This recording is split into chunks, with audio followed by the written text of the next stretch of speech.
Good evening, everybody. We are back to Hellblade 2 tonight. The only caution that I have here is that I really did want to try and set up for a console-based stream. That comes at the expense of not being able to much more comfortable with keyboard and mouse for most games. Not to a point where I can't enjoy games, but I'm a little conscious of my limitations. But the one thing I couldn't quite resolve for myself in a satisfactory way before I got started was I wasn't quite sure how I was going to be able to handle chat because I really enjoy this game. I have noticed when I try to talk, there will be characters and dialogue inside of the game, which is fairly important. It's a good game for that reason, so I don't necessarily want to step on all of it. But I'll be honest, I'm not 100% sure how the chat works on the Xbox Twitch app. And so while I have done it in the past for something like City Skylines doesn't have, it's something that I'm always going to be able to just ignore and play through. Whereas this game, I'm going to want to focus on the story when that's appropriate. And if I have to do another set of pauses in order to be able to catch up with chat, that's really not any better than stopping the game on PC to manage the frame rate drops. So we're going to do something a little bit similar to Monday, but because we know what we're getting into, I'm going to have it be a bit more structured. So where I can, I'd like to talk about the experience of the game. Obviously, I feel kind of part of the contract is that if you're going to be streaming a game, you should be trying to bring whatever of yourself you feel is appropriate. Otherwise, you're kind of just giving a lesser experience of the individual game. But the other half of it will be realizing that it's because there's quite a bit going on and it doesn't always leave an opportunity to discuss the game. And because we've been encountering these technical problems, which seem to be limited to the PC version of the game, I'll use that as my opportunity to sort of balance back out and sorry, I'm just trying to bring up the game page. But yeah, I'll try and sort of balance out that small challenge that I ran into last time. Now, normally they give I'm actually just taking a second here. I'm going to double check some details. So for the files, so it's on my best SSD. Jamie, good to see you. I thought it had system requirements.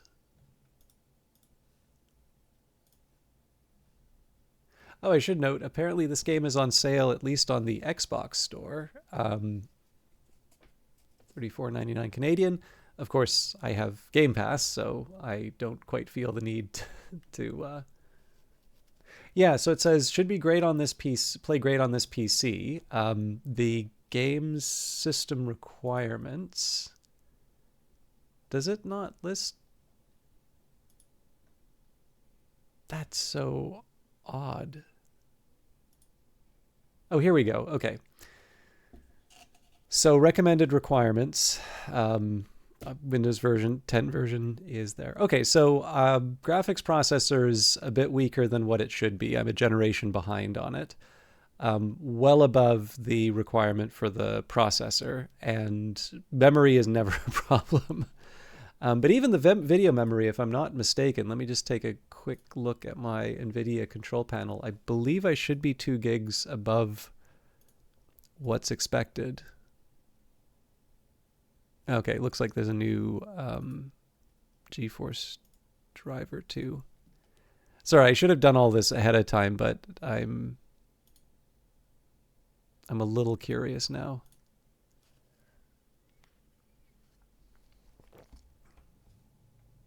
I also keep forgetting that these cards have less VRAM than I think they do. So it's one thing to be looking at a bunch of specs for hardware, but just because I think I have a certain type of machine. Actually, I can probably do that in system settings. We will be jumping into the game. I figured it's better to get this all out of the way before I jump in. I think in practice, I should just accept what the game is throwing at me.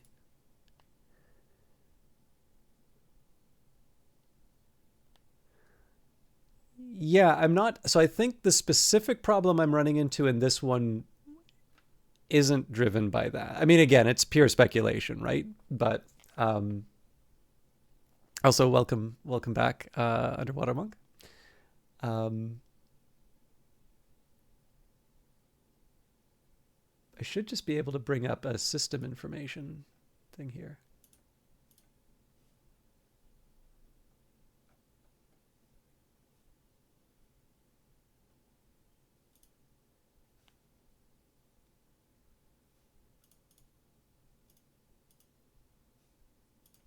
Huh.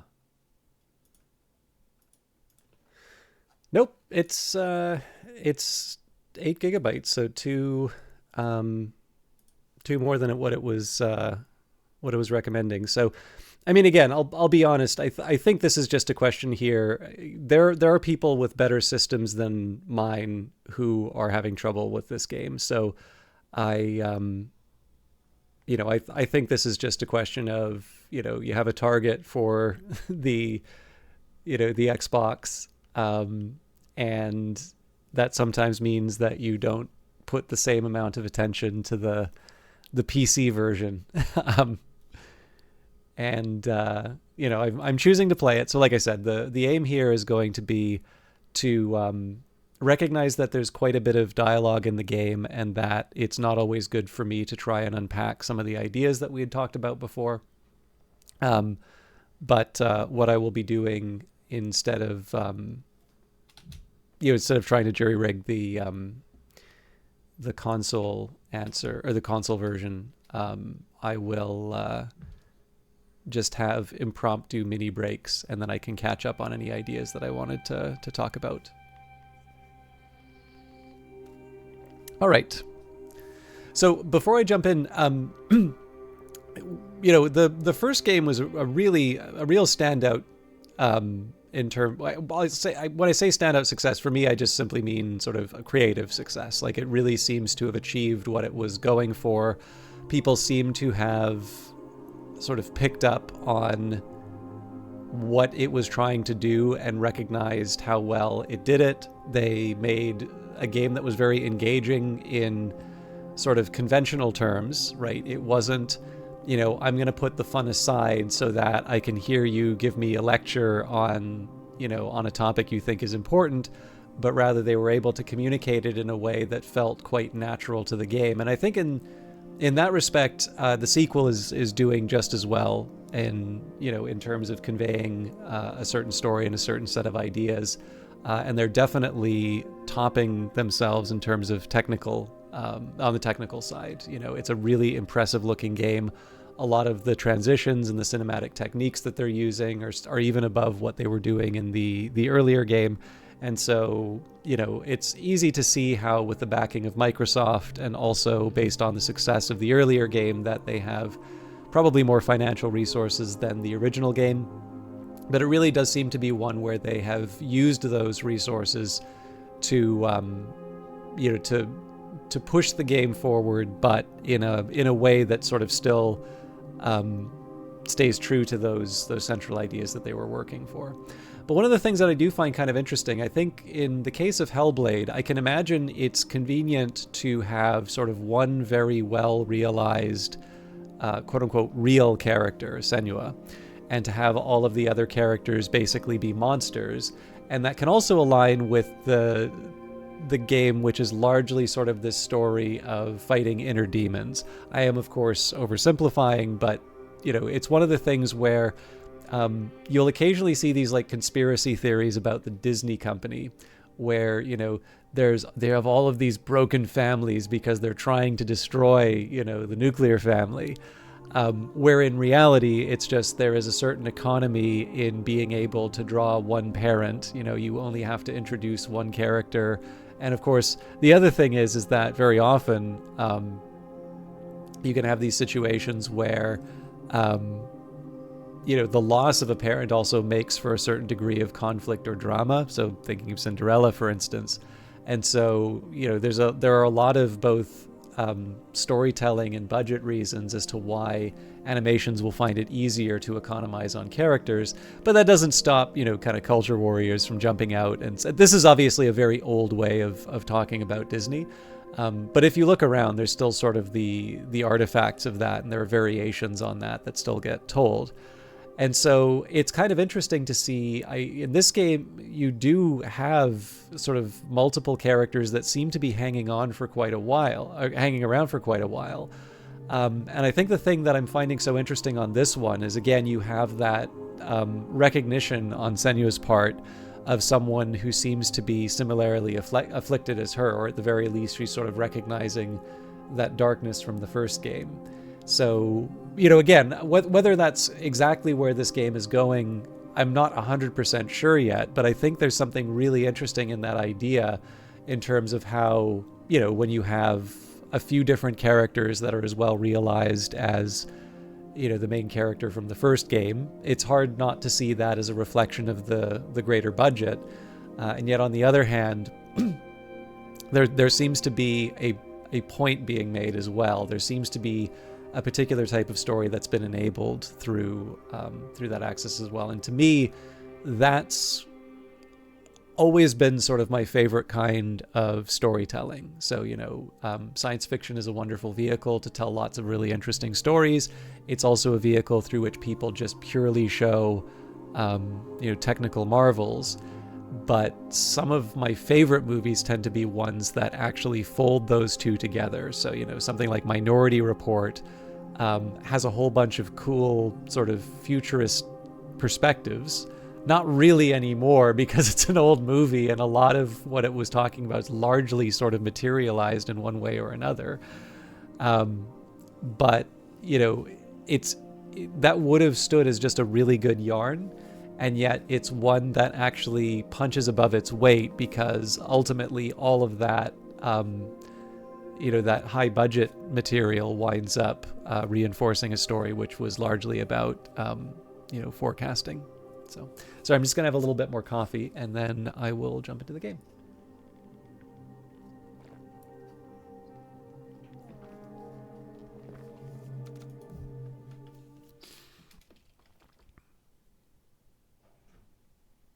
This place. What is this place? My settlement. In pain. I led my people here. Promised them a new life. He called this home. An escape from the madness and misery across the sea. For some time you were happy. Like us. We were happy. Until him. But then the volcano and the darkness came. The monster started enslaving people. Iltauga stalks my settlement when night falls. She tramples our crops and kills what little livestock we've left. We're starving. Why don't you leave? We've tried. They failed. No matter how far we get by day, as night falls, he hunts us down. And there are children here. People too weak to run. We're trapped. Night on night, our numbers fall. He is asking you to help. No, he isn't. They need you. They are dead if they don't fight back.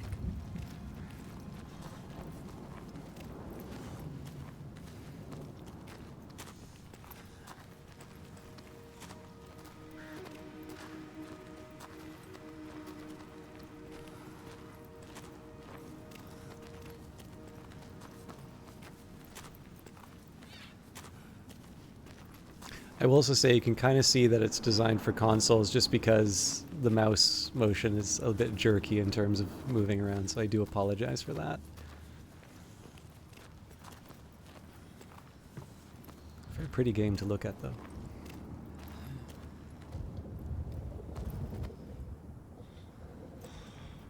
Gods, what a ruin. Where is everyone? On the rocks. High. Safe.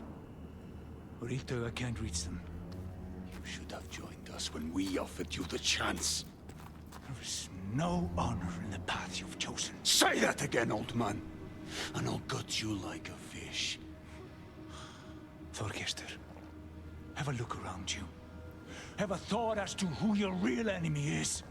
What does he mean? Who is the real enemy? The giants are the real enemy.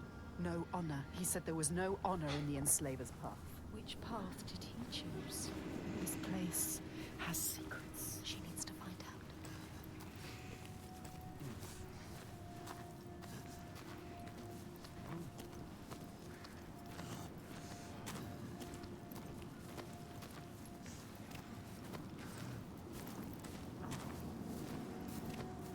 She can see the thread that binds the world, can feel its hidden pulse, and knows when that pulse quickens.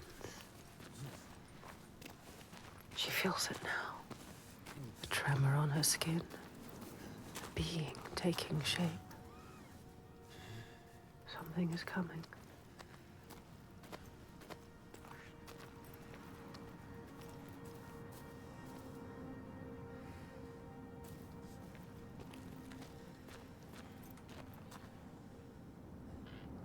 I like that his beard kind of disappears once I go at a far enough distance. I'm not sure what the game's expecting of me, though.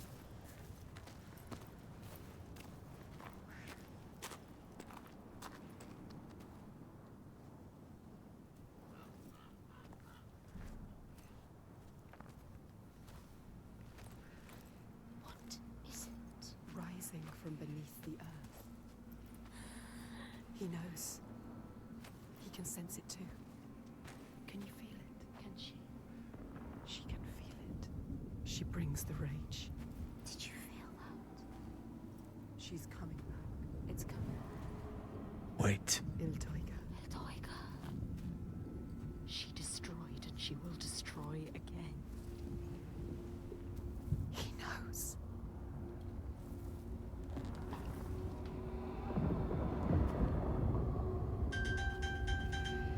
She's here. You need to run. Run! She's here. Let's go. Get to the hills!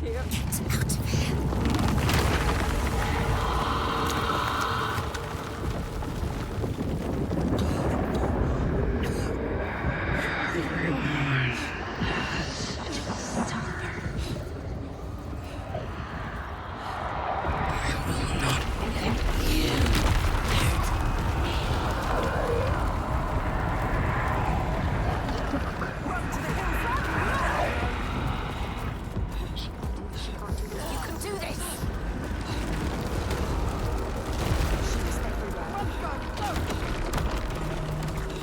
Unstoppable! She is unstoppable! She will take you! She is screaming our name. She is hunting us. Careful! Careful, Senor. Keep going. Keep going.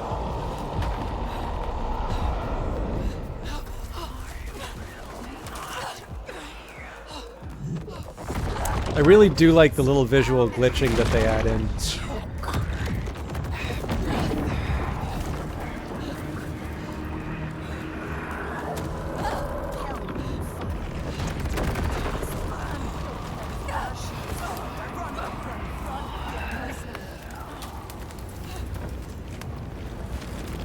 Get out!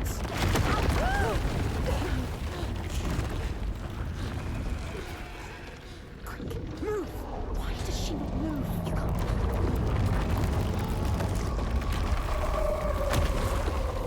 She's frozen. Stupid. What are you doing? Look at her.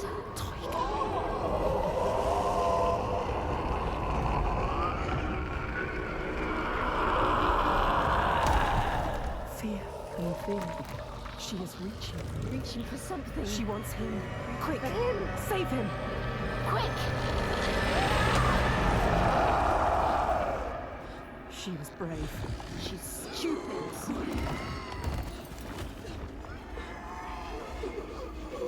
She can see into you.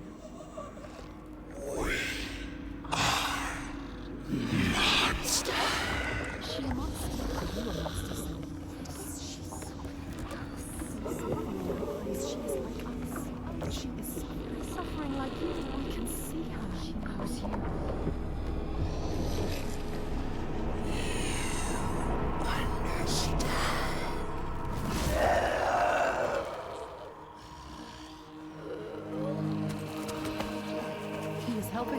No! You saved him, remember? Yes, he's saving you now. Stop thinking. Stop thinking. Hide! Run! She will not spare you again. Go! She's coming back.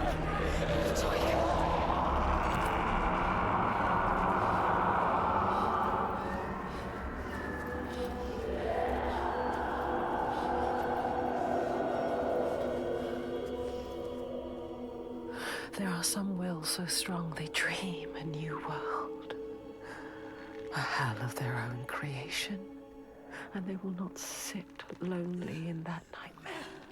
If you wake the dreamer, does the nightmare die?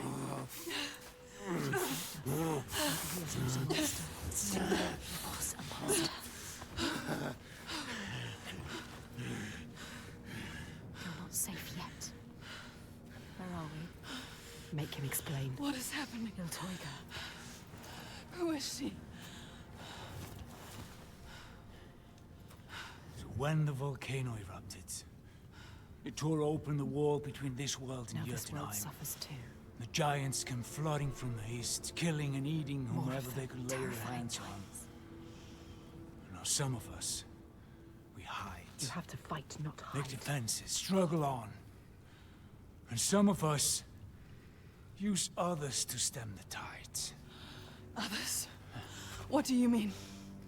Shall I tell her, Thorgestur? Tell me, tell me. Shall I tell her what your father's been doing? What else is there to do, Fargrimr? We found a way to keep our people He safe. is part of it too. He Your believes. people are dying. There is no other way. Tell us, tell us. What are they doing? The Gode of Borgarvirki is using slaves. Slaves from your lands. Sacrifices. Sacrifice. He's offering them to the giants so that his people will be left. He takes innocent people. Evil. This stops now. Is a monster. You can't stand alone against us. You have no chance. He does not see, but he can see. His darkness is evil. We can show him. He's a monster. There is another way. There is always another way. Teuga has you marked now. If you try to leave the Red Hills, he will hunt and kill you. No. Then I will kill her first. She can't be killed. It's impossible. I have killed a god, Fargrimr. Nothing is impossible.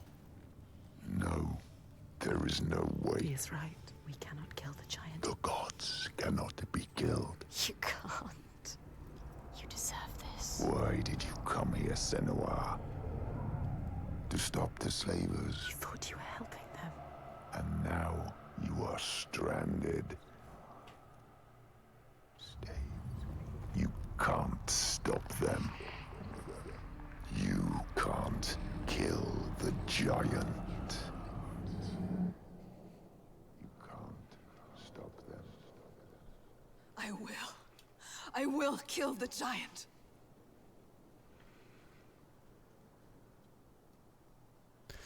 Before I push ahead, I just wanted to say one thing. I really liked the design of the giant. Obviously, it's a humanoid figure, and you can make those, look strange and unsettling. But I really, really like the way that they twisted it in these really unnatural ways, and it lines up so well with some of the other ways that they've done the camera work. So very disorienting, but very unnatural, and arguably, probably a little more disturbing to look at than if they made something inhuman. Also, You can't kill the giant. also it's very funny that the idea of the slavers, being using slaves to appease the giants. It is kind of funny that we're doing this so quickly after Doom, because of course there was that, and I commented on sort of a similar idea with Amnesia Rebirth, although we didn't do that one on stream. So seems to be the season for... They told you so. You have seen it.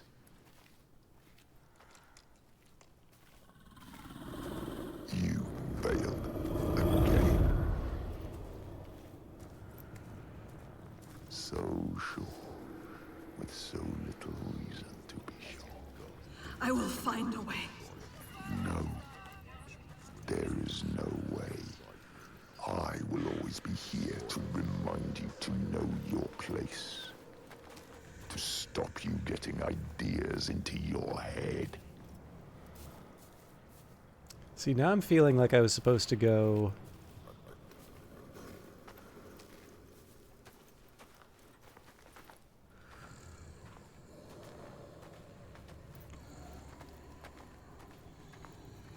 What I'm trying to do is avoid missing out on some of the extra... Okay, no, that is a proper barrier.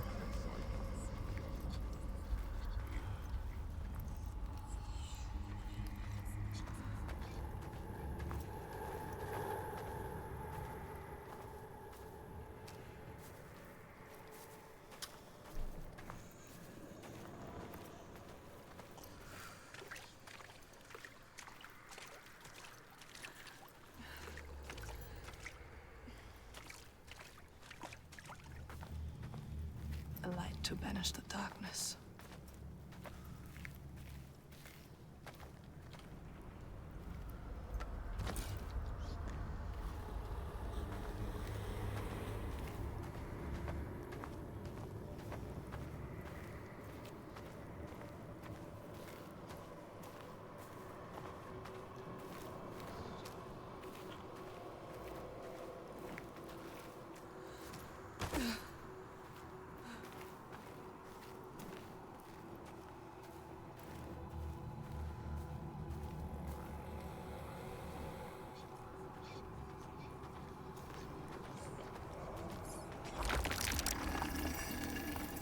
It is not so easy to banish me, child.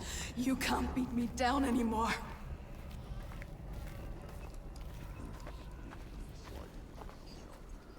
Destroy it inside what? My path is the only path. You are lost.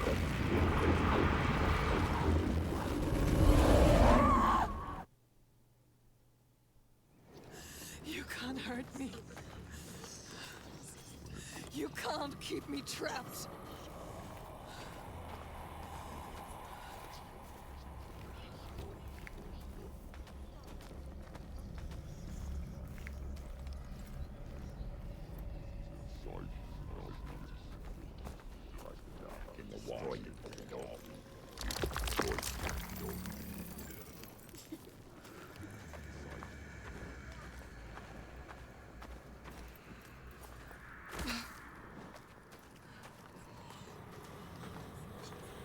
You will never find your way through this nightmare. You're always blinded by your madness, your curse.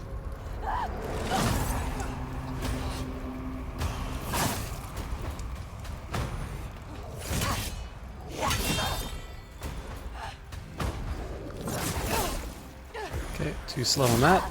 Good God.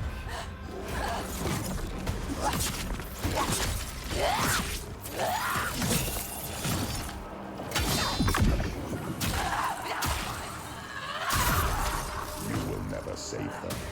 You can't even save yourself.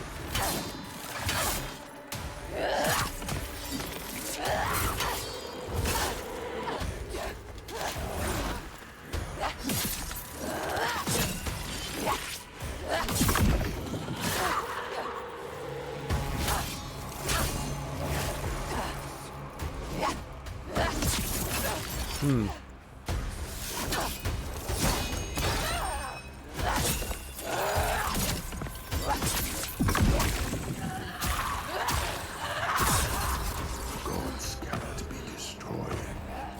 The only path is to seek their favor. If you would just listen to me, Senua. I speak for the gods. The only way to appease them is with sacrifice. Burning flesh and spilling blood fill the skies with smoke.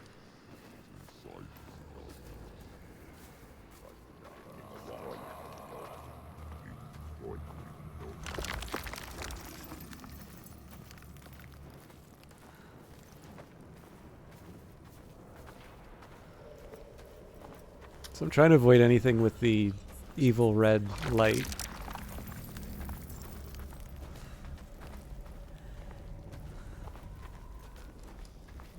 You will never be free, never safe, unless you heed my word. You can't hurt me. I carry the light. Light fades, Senua. Light can be killed. The darkness is all that persists. Your only constant. There is no way out.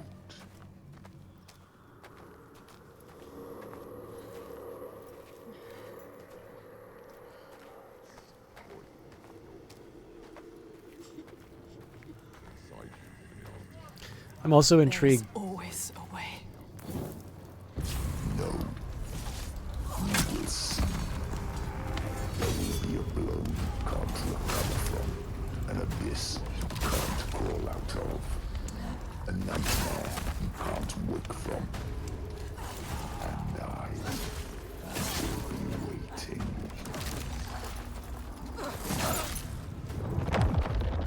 I think that's my first loss.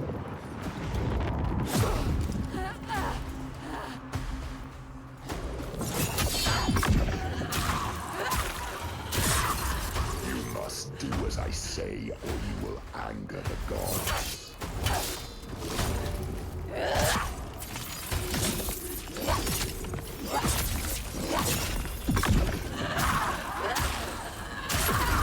The gods must be placated, or everyone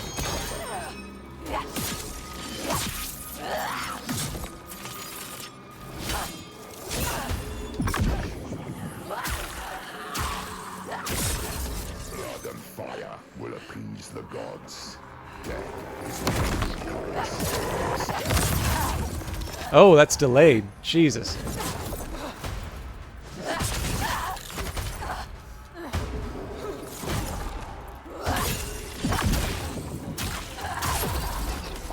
know the truth, Senua. You just have to submit to me. Let me mold you, shape you, give you strength. Be my daughter again. So I was just going to say, I'm intrigued by the fact that the Furies don't appear in this sequence.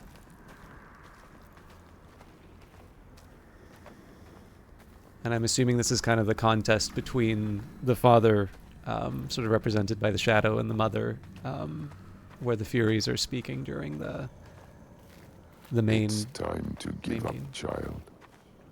Leave this land. No. What you did to me, I see it here. They are cowed like I was. Lost like I was. Believing what they're told. Sacrifices. Spilling blood for a lie. Speak the truth.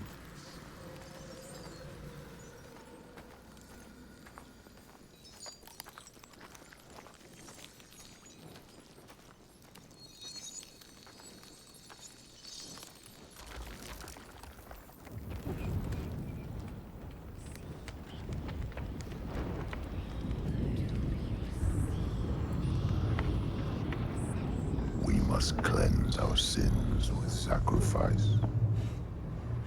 It is the way of the gods. Your mother sinned and was sacrificed, and the people prospered until you came back, bringing sin with you. The gods cannot be killed. All we can do is placate them.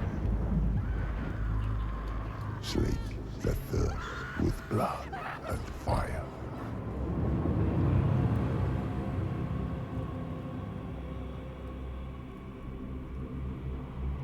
I see through your darkness now. I see through your lies. And I will show them how to see as I do. I will not appease your gods. I will destroy them.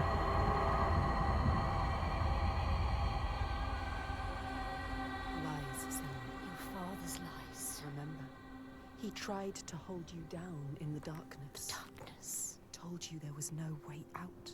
But the gods ruled you. But you fought back. You were strong. Maybe you can fight back now. She can fight back. She can. Maybe there is a way to pull through. There is always a way to pull through the darkness. Darkness. To kill the giant. She will find a way. She is strong. You are powerful. She is stronger than this. You can kill their gods. She knows the truth. She sees it now. Tell him. You are wrong, Fagrimer. The giants, they can be killed. There is a way. Well, I'm not sure I believe that. But I think if anyone can find a way, it's you. He knows we are special. Before, when I rescued you, He he said understands you were waiting for me. He felt us coming. But I'd never met you. How can he see inside Well, I you? knew someone would come. Somebody different. You are different. Somebody with the ability to look at the world and see what might be, You are special. not what is. She's not special. And that is you. She's just like the others. No, she I've is seen special. you listening to the voices that we cannot hear. To the Verdir and Gandir. Voices. How does he know about us? You have the ability to see behind the veil. You are a Sedkona, a seer, whether you know it yet or not. A seer. What is this he speaks of? Do you know, Senwa? Do you know this is you? Iltoiga. Where does she go when the sun is up? She brings suffering to everyone. A monster. She hides down there, Hiding. under the Waiting. cover of the cliff. She's there most days, just staying close, These people live in waiting fear. for us to slip. Constant fear. They are waiting But to you cannot die. approach her down there in the shadows. You don't stand a chance. And she won't come out until it's night. You have to do something. This is why you have been called here, Senwa. They shouldn't live in fear. He knows. Listen to him.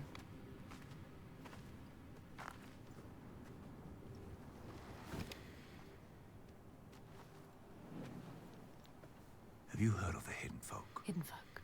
The hidden folk. Yeah, Have you heard of them? a secret people, powerful, aloof. Once they were gods or something like, but now they hide themselves in the earth. Even the giants steer clear. The giants fear them. If the giants fear them, they must hold the key to their They fate. hold the secret. Will they help us? Well, they have no love for man. Whatever ties we have are weaved from heartbreak and despair. Although I did consume their bitter bread, He has found them. just once. So it is And not they did grant impossible. me what I sought. If he can find them, you can find But them. they will. They will test you. We have been They tested might even before. try to kill you. But if you win their favor, We might die. they might give you what you seek. Where can I find them? They will give us what we seek. There's a rock, close to here, where they are said to live. Its entrance is hidden. You might find it. She will find it. They want you to, you will. I will find it. We might die down there. No, We could die trying to find them. they will give us what we seek. They are dangerous. But they will help us. We will make them. Make them. They know things. They can see things. They can hear things. They are the ones that pulled us here. They are the feeling that brought us here. They will save everyone from death. They will show you how to end the giants. They will save you. But be careful. No more sacrifices. Be careful, Senwa. This stops now. I thought I saw one of the little story pylons. So I really liked that last sequence. One thing that I do find kind of interesting, sort of relating to this kind of more humanizing of some of the. Speedboy is brought with him. Is that Torgestor of Borkavir? What is he doing here? Are they here to help? Not him. He won't help us. I don't like this. What about the others? I don't know. We're better to stay away from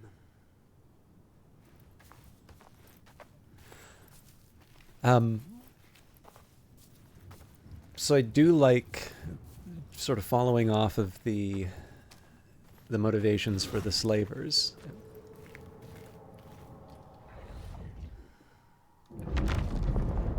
In the time of famine, at the place known as Rifsker, Thorgrim found a huge finback whale, beached and dead. His neighbour, Thorfinn, had already found it and was in the process of flensing it. But Thorgrim claimed it as his own. Thorfinn said he would not give it up without a fight. If that's what you want, Thorgrim said, let it be so. And he launched a blow at Thorfinn, cutting off his head in one strike.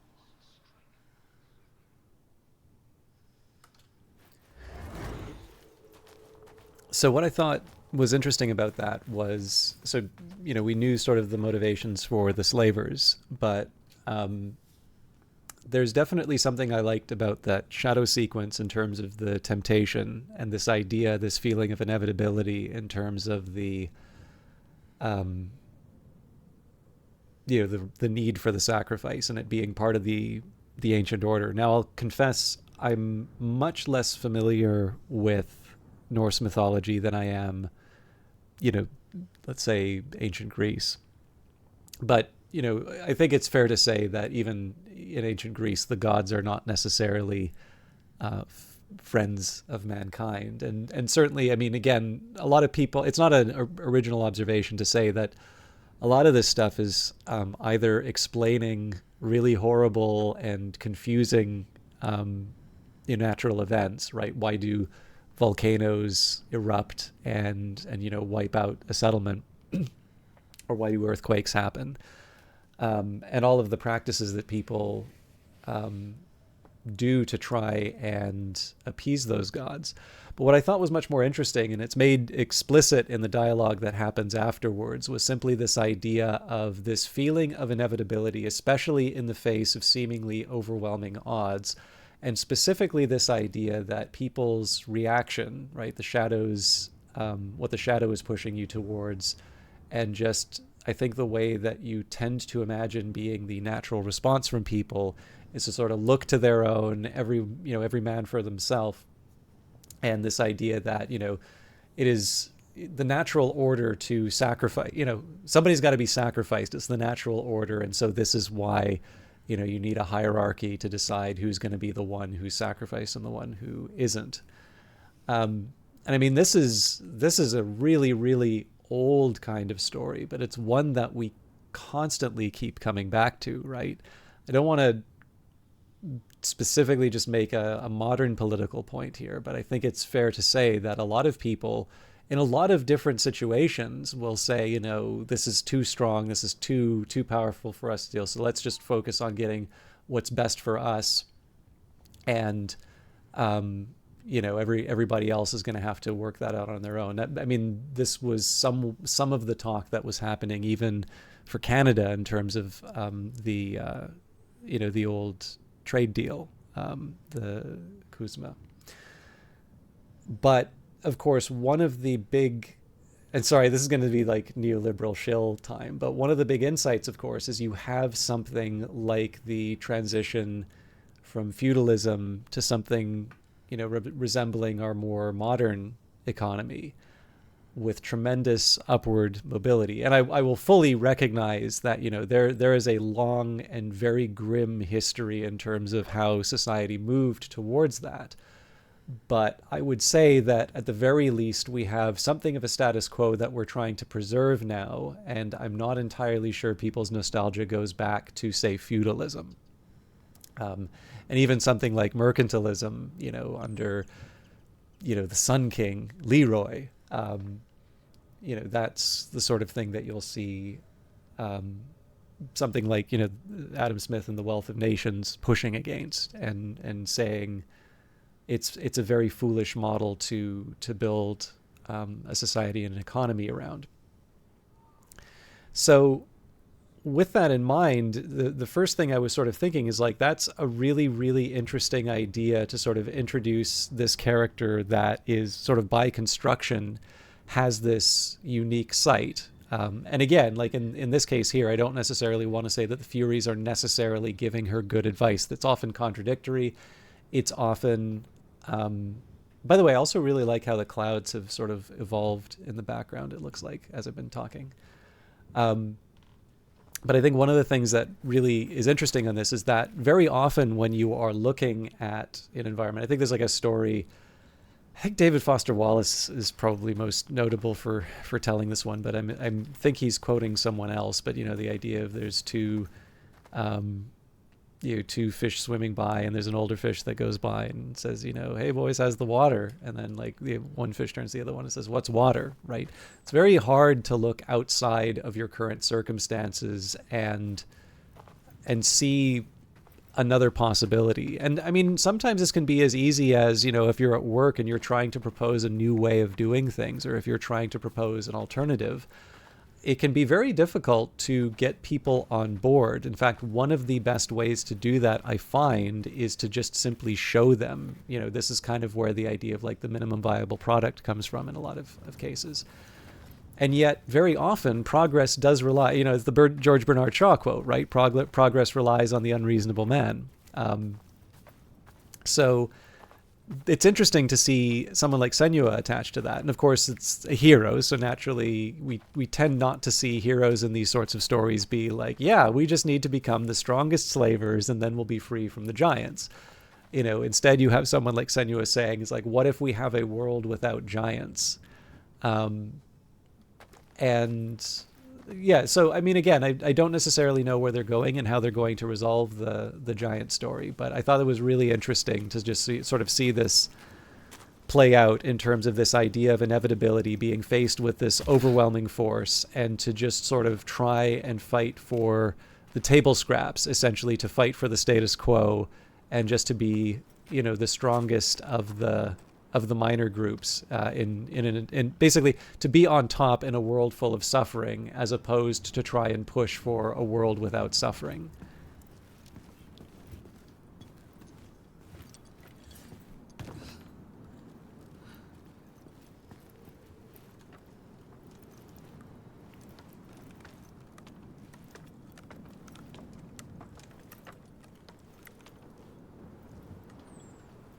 So I think maybe one of the things I can say is that I often am a little more reluctant to play games that have, you know, they kind of put me in the back seat and then they just sort of play out like a movie.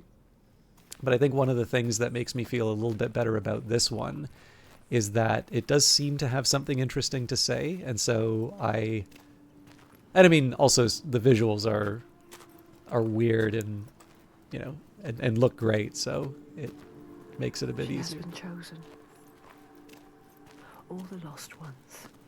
Only she can save them. All the people here dying in this nightmare. Only she can set them free. And she's running out of time. Every day that dies, every sun that sets, another loses their life. Night fading from their eyes and name cast away on the wind. And soon the sun will set for good.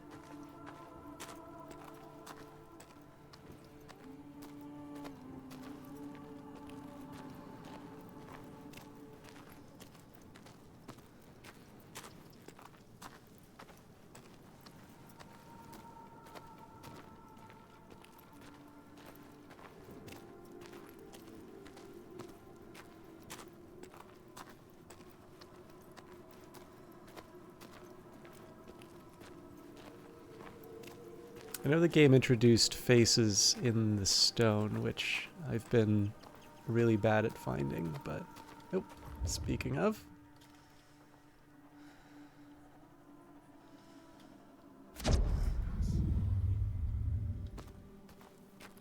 I really like that effect.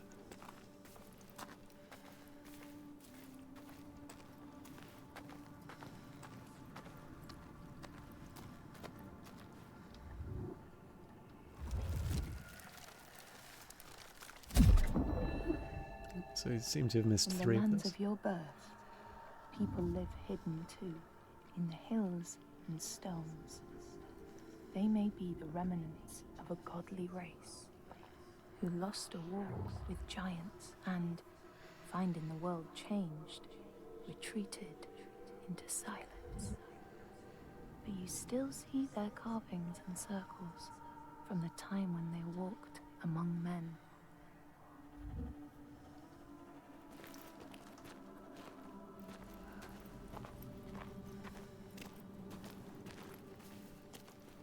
I will confess, this also kind of makes me want to read Beowulf again.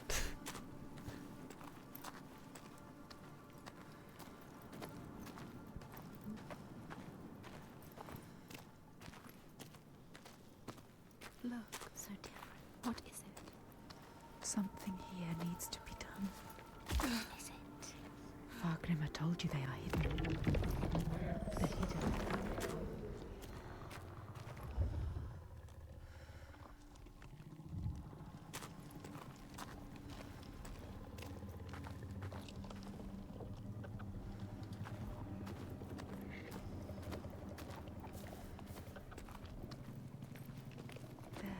Where? There, not just another stone. No, Something special. it is an offering. Yes. Grab it.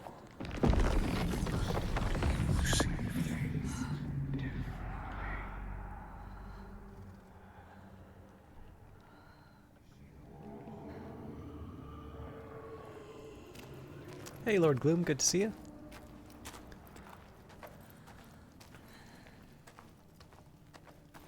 I'm wondering if there's something about this mirrored image that's going to come into play.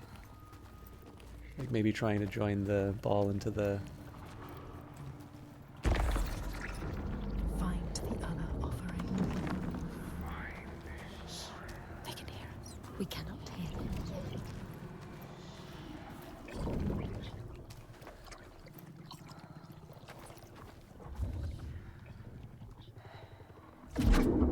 A path hidden. Not anymore. You can see it now. Follow it. Find the offering.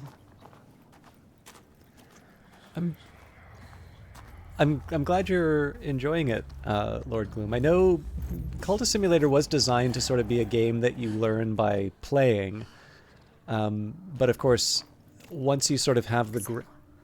Dead. Bodies. Bodies everywhere. Will she fail this test? She will not fail. They are listening. Once you have the grammar from Book of Hours, it's definitely less of a lift to play the original.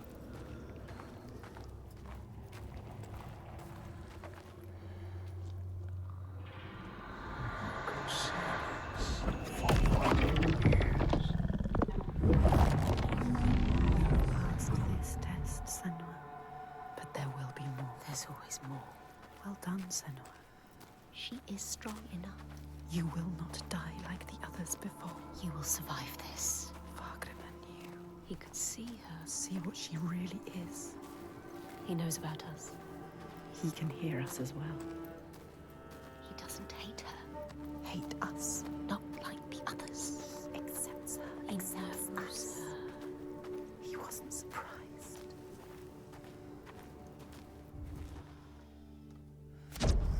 I will also say it's interesting to see the... so I know we talked about this in the original game, but the idea of the faces and the changed perspective sort of reinforcing the idea of Senua's different way of looking at the world. I have noticed also that the Furies are a lot less hard. The Furies are not uncritical in this game, but they've definitely lightened up in the second, which I'm assuming is sort of a reflection in terms of how the character has changed between the two games.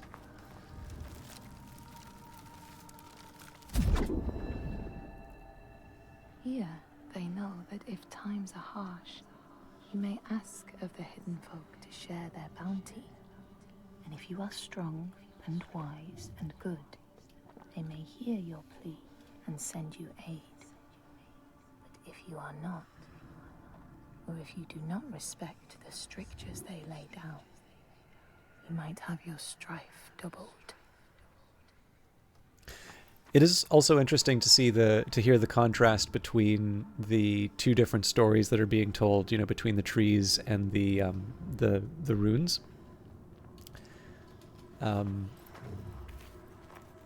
Especially because when you get to sort of the main story here again, who gets sacrificed basically, it's kind of interesting to see all of these different forms of control or sort of rules to make sure that everything doesn't go flying apart, and the different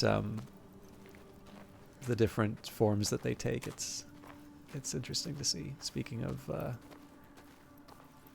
right, doesn't want me to climb that high.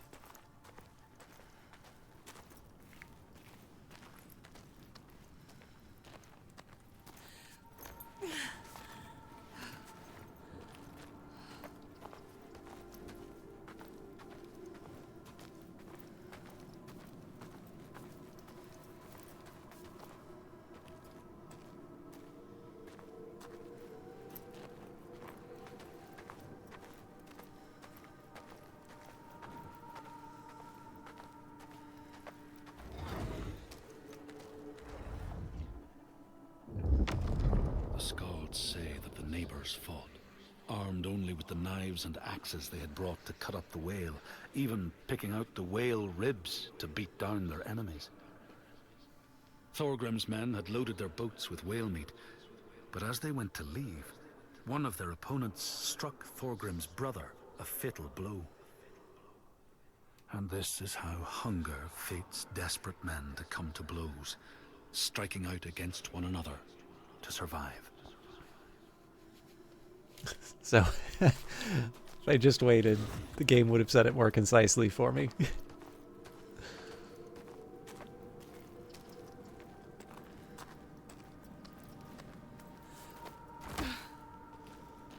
There might have been a face here that I didn't bother to check, but...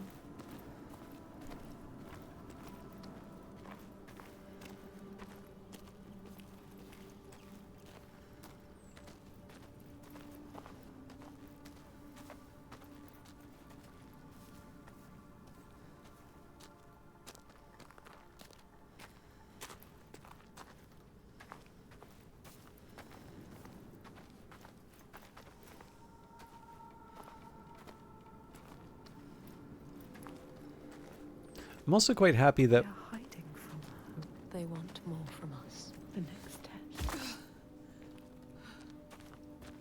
I'm happy that we don't seem to have been running into the same technical problems like last time. I'm wondering if that has something to do with me resetting the computer. She has found it. See what is hidden.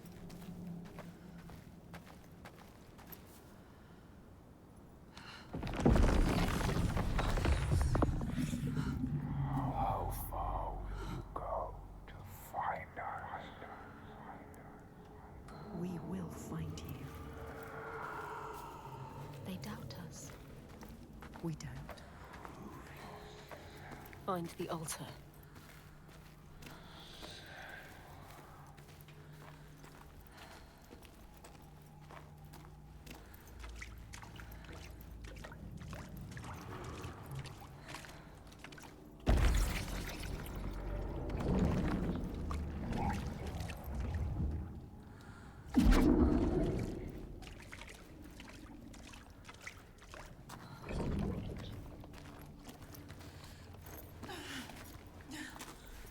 More bodies. Bodies. They came to ask for help and now they are dead.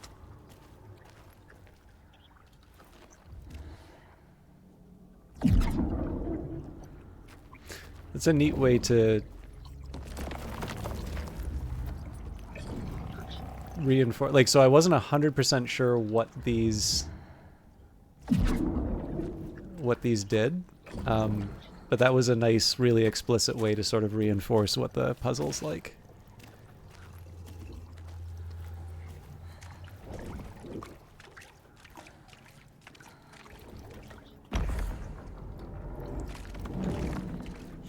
see. What is it?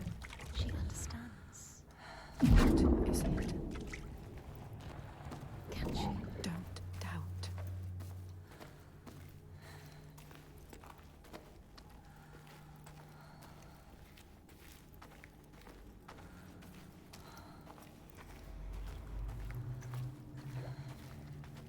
Fagrima knew. Galena, she knew. She knew you. You can see beyond the veil. You doubt. Don't doubt, Senua. No. Yeah, so I need a specific perspective on this one.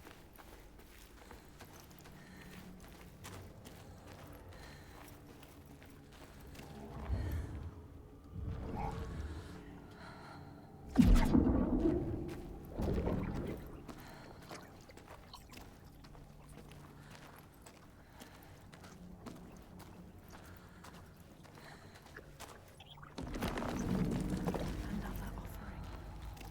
Bring it back to them. Let them see. You are not like the others.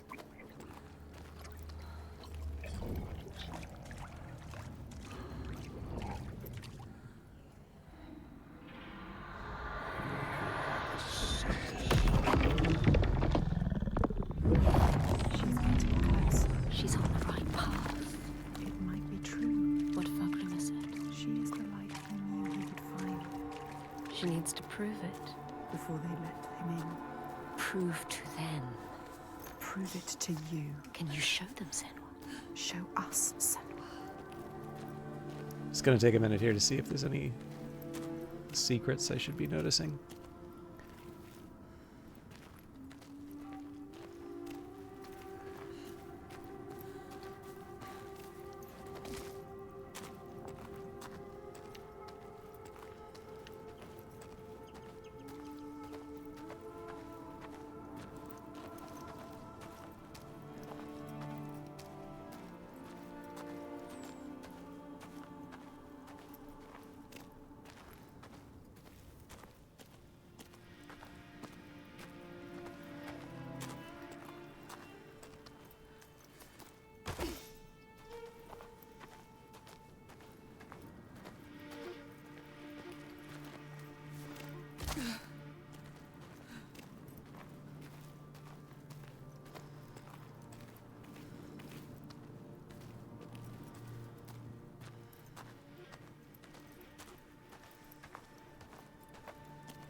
Can you still hear them? Don't lose the thread. The hidden thread. I don't want to lose the hidden thread, but I also don't want to lose the the stuff the game's throwing at me to... Well, I'm probably not going to get an achievement anyway, but where I can, it's neat to hear more of the story.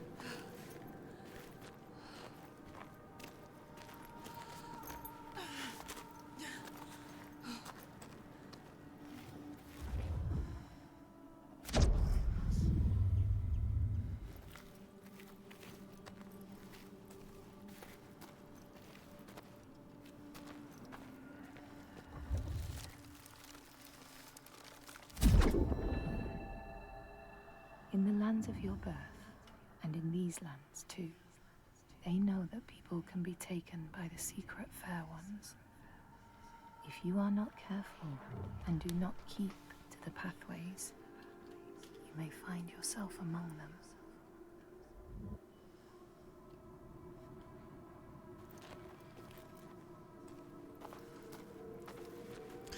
So one of the really big drawbacks I run into right now is because there seem to be these interesting contrasts between the two stories. It does kind of make me want to figure out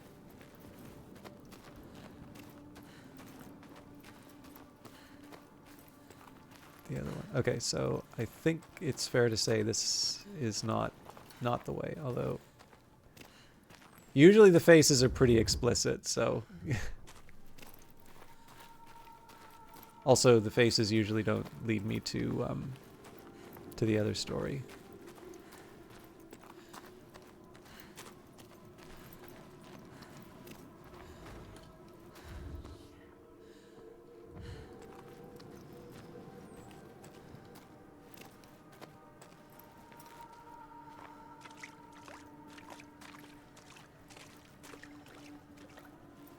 So there's clearly a path over on that side. I'm sure I'm just missing something obvious. Yeah, if I just bothered to walk.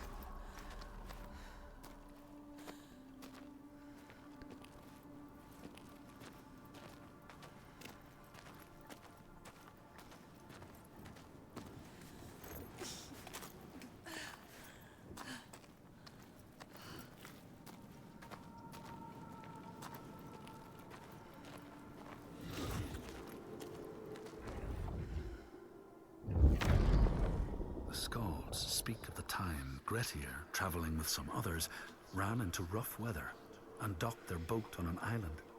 They had not brought fire with them, and the merchants complained bitterly.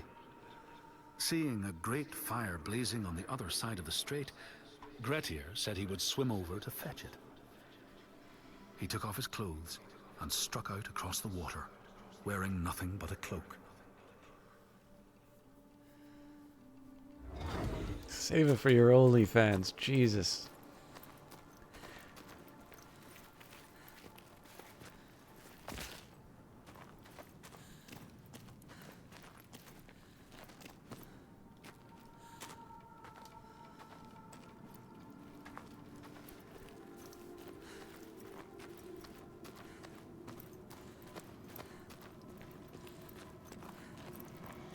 Yes, she can still hear them. She can. We can follow them. You have to follow them now. So I'm wondering... This is the one problem with having little secret bits is... Over there. It's coming from down there. What does it mean? Whenever it gives me two paths, I'm like... It's a sign. You're on the right path. Yes. I wonder, okay, what content am I going to be locked out of for not... not picking the right path. That's the one complaint I have about these, is that it's not really clear. Like, so basically I can identify the two paths it wants me to take, but it's not always clear which one gives me the minor event and which one advances the story. And so it makes me feel like I've missed out on, well, clearly I've missed out on stuff, but... When Grettir came to the farm where the fire was burning, all was peaceful. By the time he reached them, his cloak was frozen stiff, and he looked like nothing more than some huge troll. The frightened farmhands struck out at him with the first things to hand, the burning logs from the fire. Grettir fought them off and got the fire he sought. But the sparks from the logs spread fire all over the house, and nobody survived the blaze.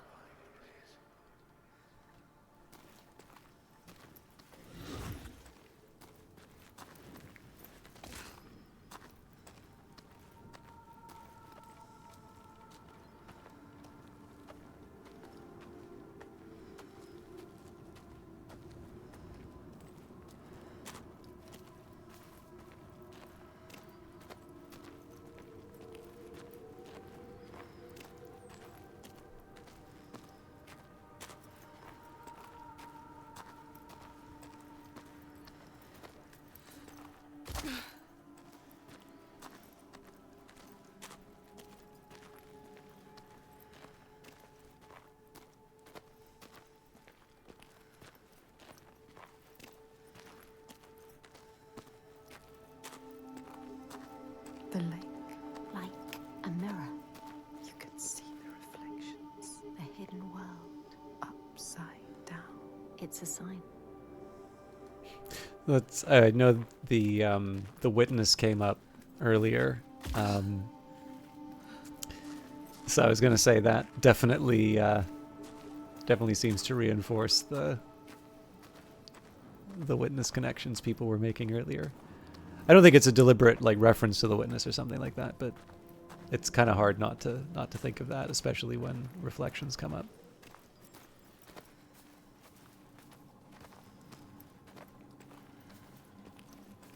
Also, lakes are photogenic as hell.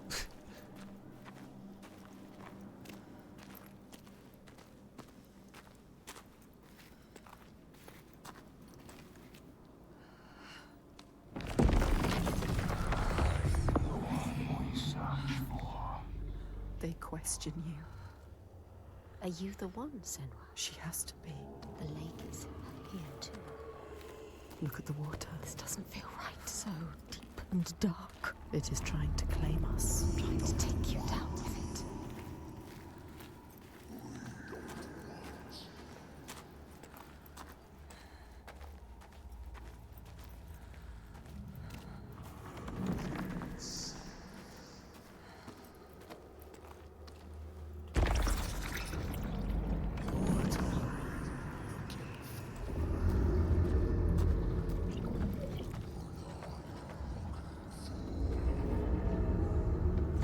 Get harder. I'm scared. I don't like it down here.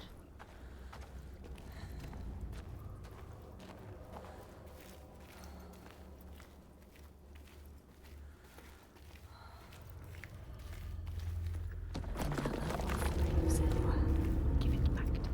It's theirs. I'm really intrigued about the, like, these aren't very complicated puzzles, but I really, really like this idea of I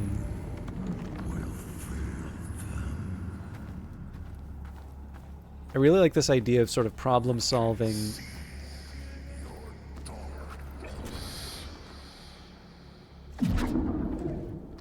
as a as kind of a question of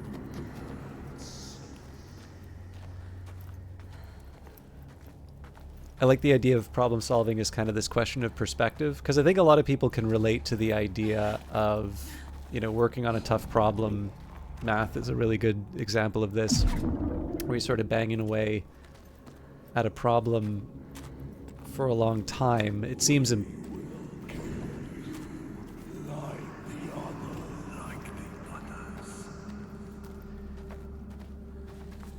it sort of seems insurmountable at the time, and then there's just Troika, why are they here?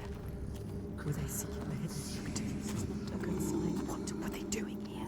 They will kill you. If they find you, they will kill you. I don't want to die. I don't want to die here.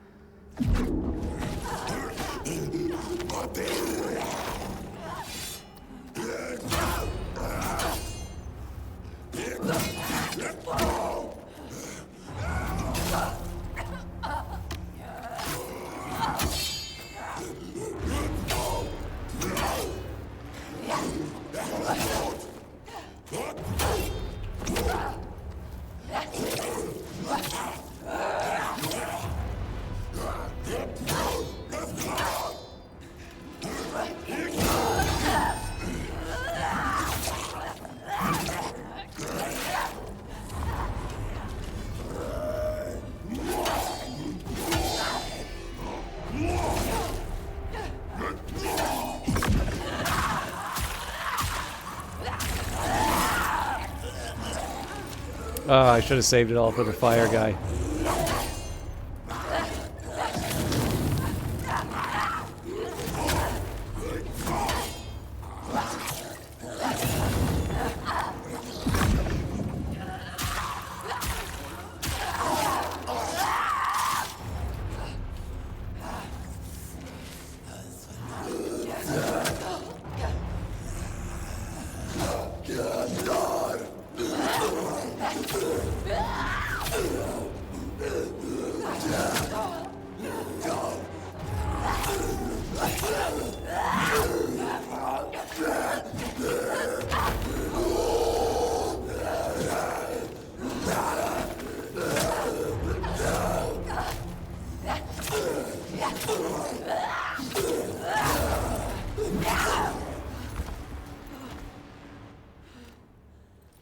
This is very dangerous. They are telling you Showing you this place is dangerous. Are you sure you want to go on? That's a really great little sequence that they just did there, because you kind of feel safe in the puzzle bits. But there's nothing to actually... There's no rule saying that you can't fight anything in here. But yeah, so like I was saying earlier, there is something really satisfying in terms of this, in terms of just if you, I think, like I said, most people probably can relate to the idea of trying to solve a tough problem. And it's, again, sometimes you'll be working on something, you've been given a homework assignment or something like that. It seems completely impossible. And then, you sometimes you just go away from it for a little bit. And all of a sudden, you... Okay.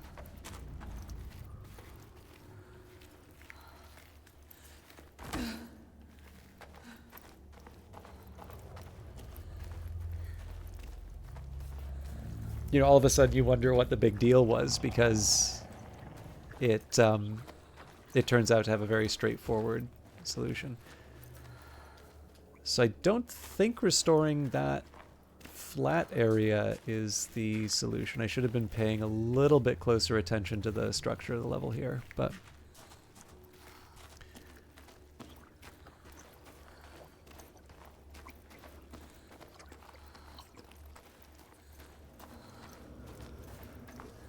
So it seems to me like we've got a path to...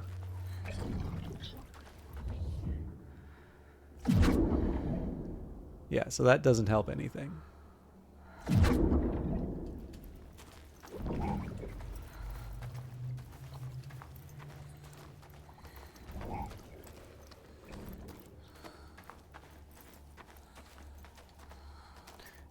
And I'm gonna guess it's not as simple as just climbing up. This is quite tall, so... Like, I think it's possible to climb, but I'm gonna take the game's logic on that.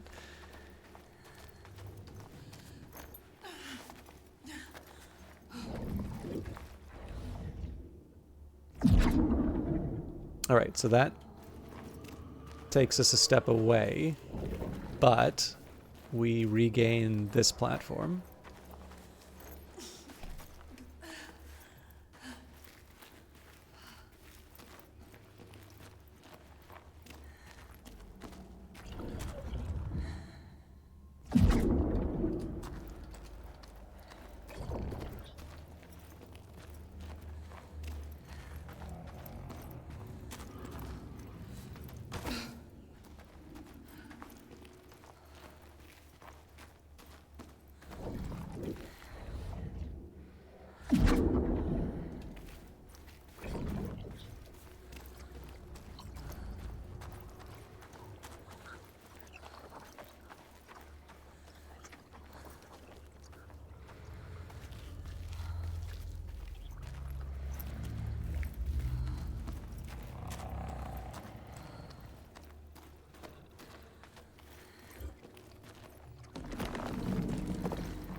Oh, I thought that was a nice little spot I could drop down for convenience. Oh, that works though.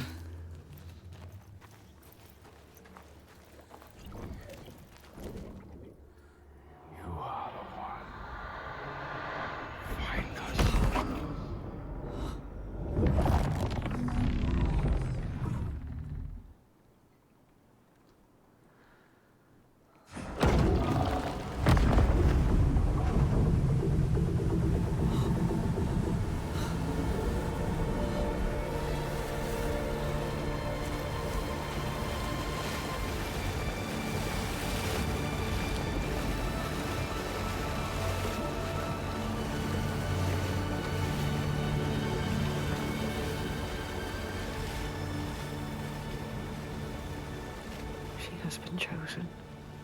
Fargrim saw it. The part of her she keeps hidden, pushed down, covered with silence. Fargrim saw that too, no matter how much she tries to hide it from the world. And now that part of her that scared her for so long, that she fought so hard, has brought her to this place, chosen, special. But will she be enough? What will they ask of her? Can she give it?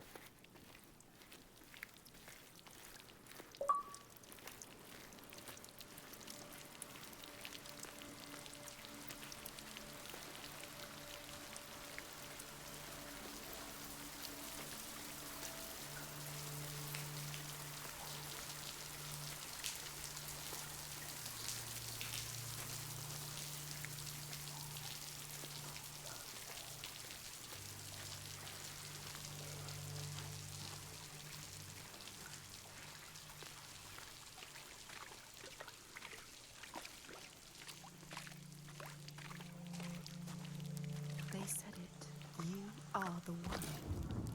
They chose you. They showed us the way to them. Hidden like them.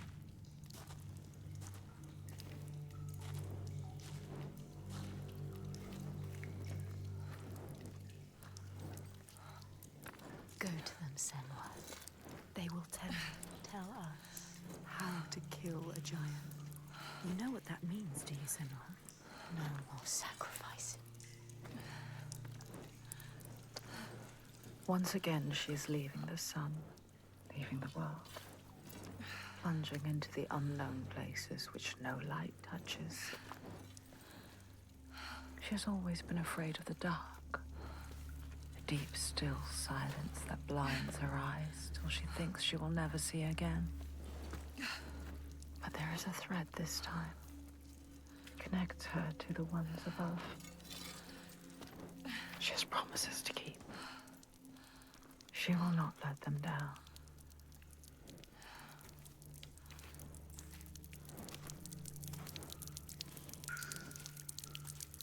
Where are we going, Senua? I have a bad feeling about this. I don't like this.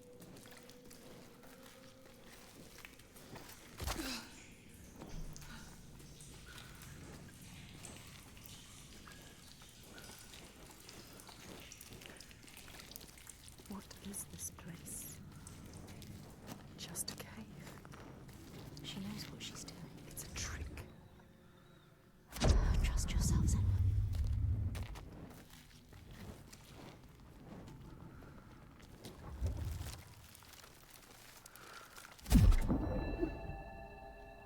In a land to the east, they know that when a traveler finds themselves lost, it is the fault of the Vadataj, who wait at the crossroads to trick souls passing by.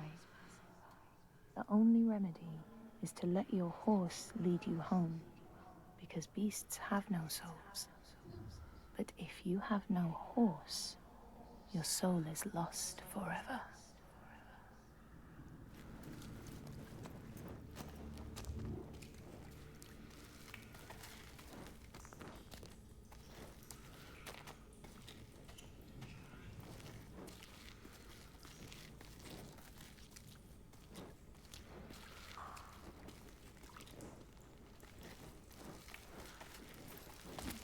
Still nothing special. It was a trick.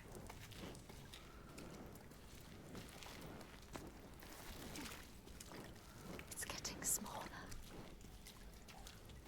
Where is it taking her? Everything you have done has brought you here. To nothing. Nowhere. Maybe your father was right. Maybe you are nothing. Maybe you will die here. Just like the others. No one will remember you. You will be nothing.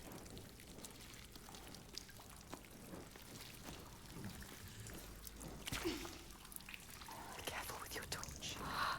Don't let the torch die. If the light goes out, you will be lost here forever.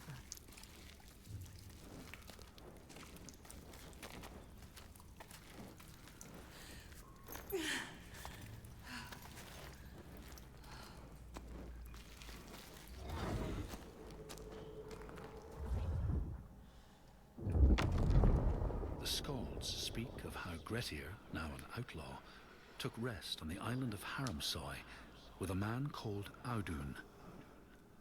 Grettir saw a great yellow glow like a fire rising from the ground.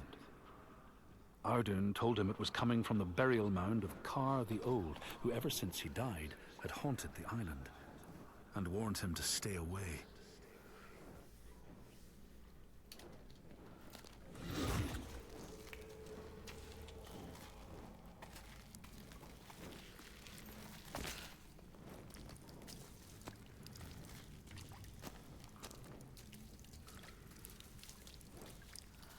Look, What? a light. Where is it? A light at the end of the darkness. They're coming back. They're here. Look at the light.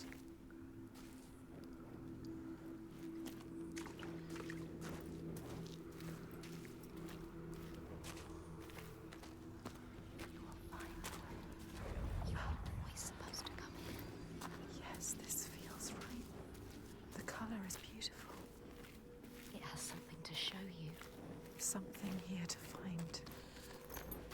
Find it. Trust yourself.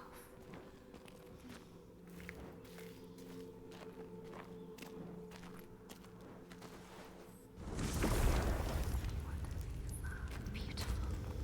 It's not. All right, you know what? An hour and a half in before we have our first drop, I think is pretty good. So here's what I'm going to do. I actually think this is not a bad time to take a small break as well. I'm very intrigued by where this is going. I've enjoyed it. I do apologize. I don't know if people prefer it if I talk more or less, but there are definitely some sequences where it feels a bit inappropriate to break in with commentary. But I mean, again, it does seem to be sort of reinforcing some ideas that we'd talked about before, both in terms of perspective, unique perspective. I'm intrigued a little bit by some of the stories that you see with the tree, because I know there was sort of these ideas of, potentially getting lost if you're unequipped. And those have always sort of struck me as being sort of stories of imagination. In some cases, you can run into... I don't know. I'd put it to you this way: like we really do value imagination and creativity, and rightly so. I think we very often associate that with entertainment, but it doesn't just have to be entertainment. And yet, I think this is probably where the setting really helps this. The world of imagination is a little bit mixed, because in some cases there are dangers as well.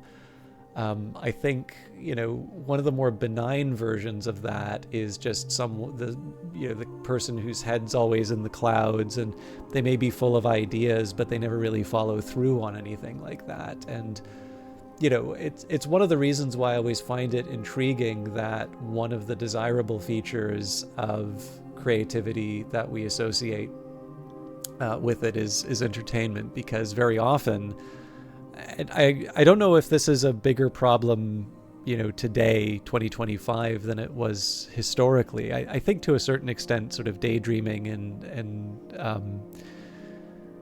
I mean, I don't know. And the ancients were like worried about hedonism and such, right? But I guess what I always kind of find interesting about those stories or those perspectives on creativity, and specifically the idea of getting lost in sort of the world of dream, kind of appropriate that this is coming up when Lord Gloom is talking about Cultist Simulator, because of course the whole idea of sort of learning to see the symbols of this secret world and understanding these different rules, I think maps from this game to something like Cultist Simulator quite well as well. But I always sort of felt that it's particularly interesting because we very often associate the benefit of creativity to be the entertainment products, and yet I feel that is also precisely the place where the danger lies, right? Where the only thing that we learn about the world is from stories. And the thing is that stories are a really great mechanism for transmitting ideas. There are a few things that I'll sort of say about depictions of heroism, specifically in this game, that I think are really interesting, and I don't know if I've ever really seen that quite in a game like this. I'll save it for a bit later. But I kind of remember this because on Twitter somebody was sharing a BBC interview with someone. I'm not 100% sure what their role was, but I think it had been something about sort of, I don't know, youth issues or whatever. And they were talking about this show Adolescence, which I haven't seen, but I sort of realize is part of the discourse. And, this expert had said that she'd not seen it and sort of reiterated that she is in fact going to hospitals and low-income regions and actually seeing what the world is like. And the interviewers, and again, I'm quite fond of the BBC. I know there's like a usual sort of knock the BBC, and I think in the end, you should always strive to do better, right? Not the clapping emoji, do better, but like actually you always want to take stumbles and use them to become a better reporter, become a better writer, become a better, storyteller. But the interviewers really seemed to be just incredulous that this person had not seen Adolescent, and that it was almost this disqualifying idea that, you know, this expert had not seen a popular television show on, you know, basically teenagers and the effects of sort of toxic masculinity and the manosphere and things like that. And I was like, this is completely backwards. And I sympathized, and I really appreciated the expert being interviewed who pointed out, you know, that is a television show. I am talking about the real world. But that, to me, is a very banal version of precisely the kind of danger that the world of imagination presents. It can be very helpful. It can be very useful. Sometimes, you know, works of the imagination can be a very useful mechanism for telling us things that we wouldn't want to hear through other means, right? It's very often easier to do a comedy routine or a science fiction story than give someone a lecture. But you don't want your information diet to be completely entertainers. It's one reason why I get a little bit annoying with friends who really like certain history streams, because, you know, the focus for these creators seems to be a little bit more on gee whiz entertainment that tells people the things they want to hear, as opposed to, you know, telling people, like educating people. I think you can do both, but anyways, that's my, so I don't know. I was intrigued. I'm not sure if that's where the tree stories are going, but that was an idea that I wanted to pick up. Yeah, exactly. I mean, so there's something really interesting about, so I'll have, at least in terms of the Stephen Colbert character, as in the character, I think there's sort of a tradition of satire that he's following through where, you know, there is a little bit more responsibility on the part of the viewer to get the point being made.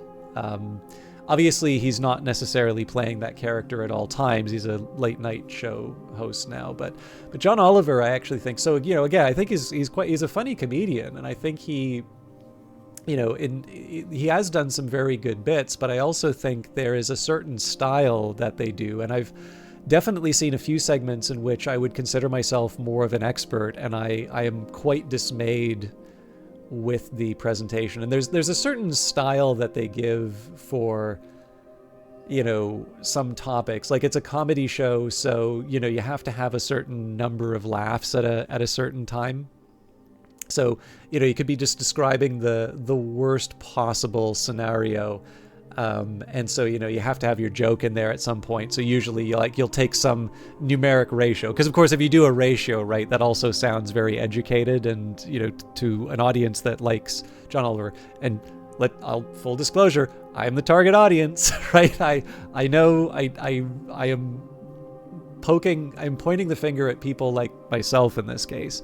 But, you know, you do a ratio, and that's more scientific, right? So people will like that more, or they'll feel that's more authentic.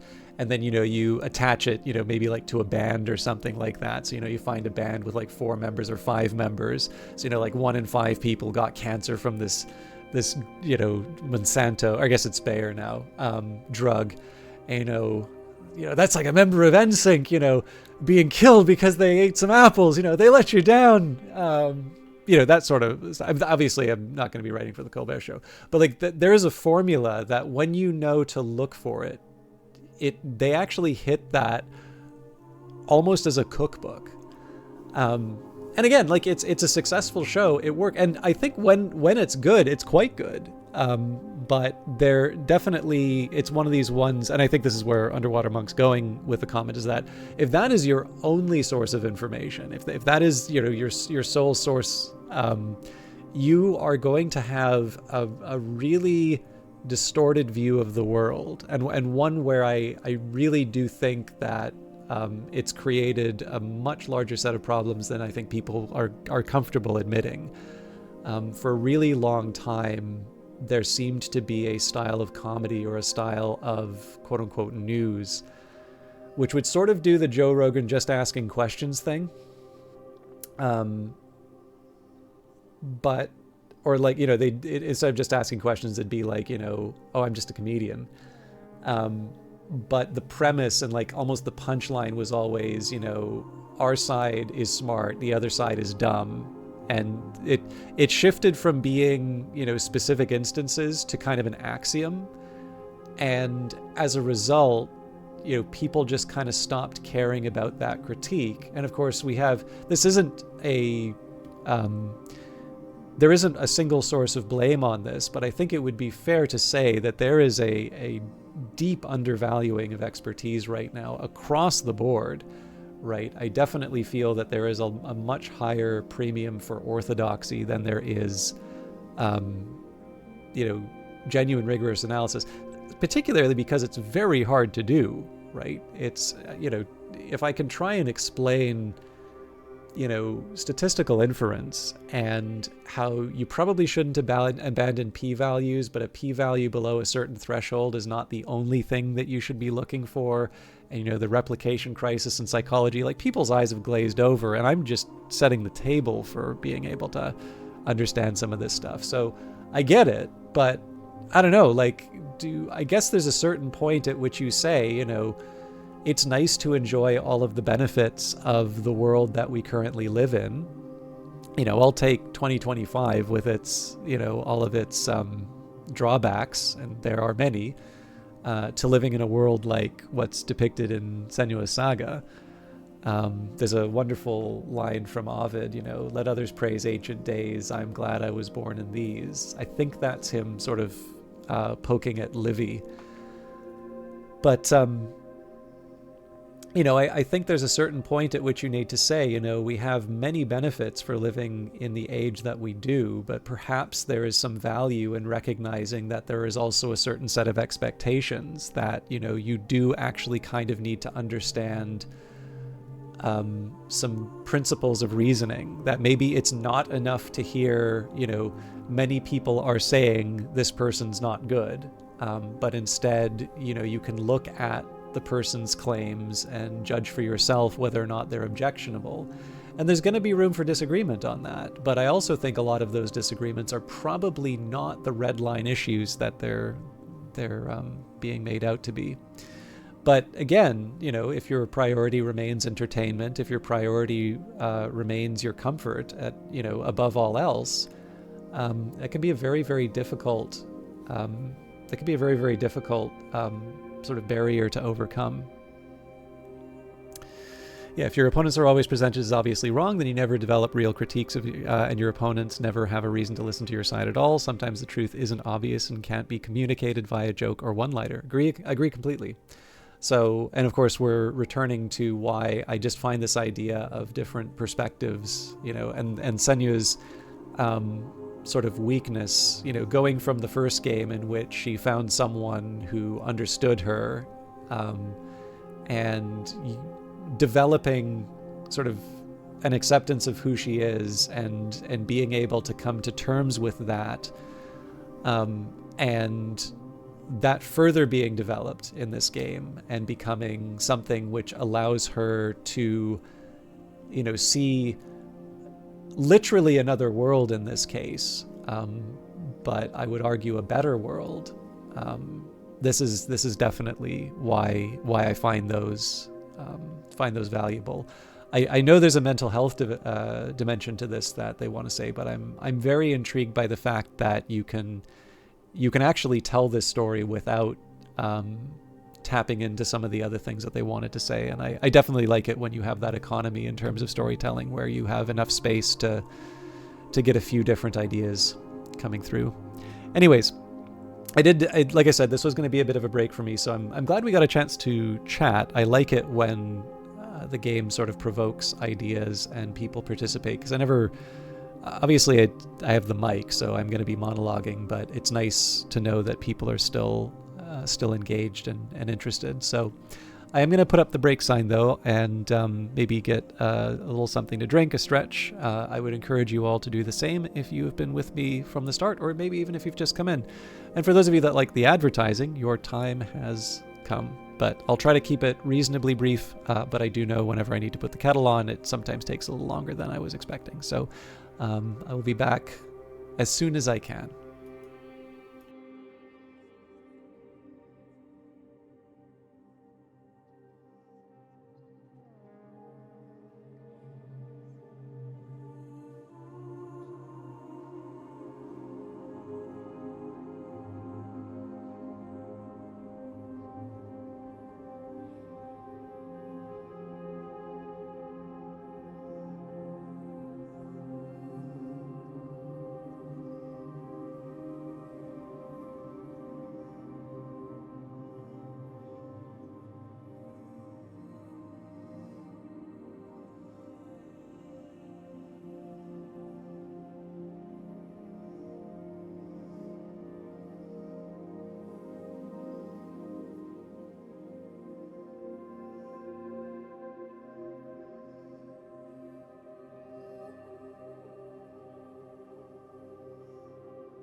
All right, thank you everybody for your patience. Now, before we jump into the game, I'm going to try something a little bit different here.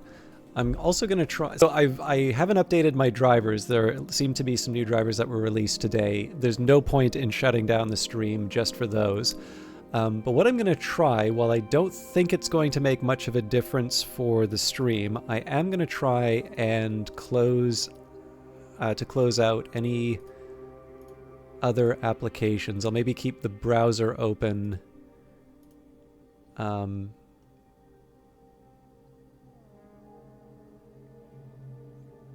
Okay.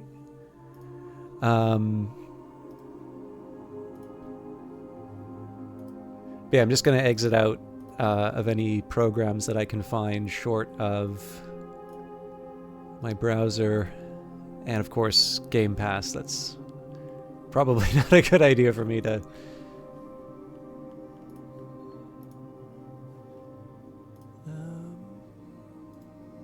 There is a side of me that would actually like to try and get out of the browser too, but I don't know if that's realistic.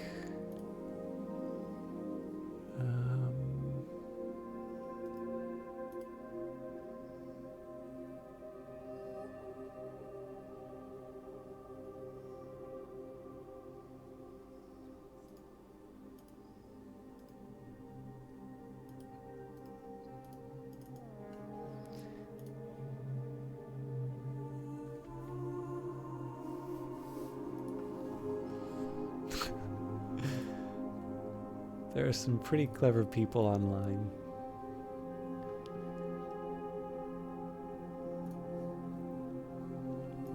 All right, almost done.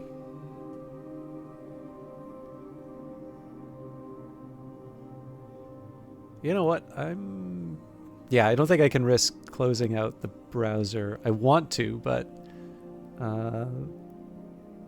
everything else is down, so I don't think it'll move the needle as far as the problems we'll be running into, but I figure every little bit helps. So I'm hoping we didn't lose too much progress.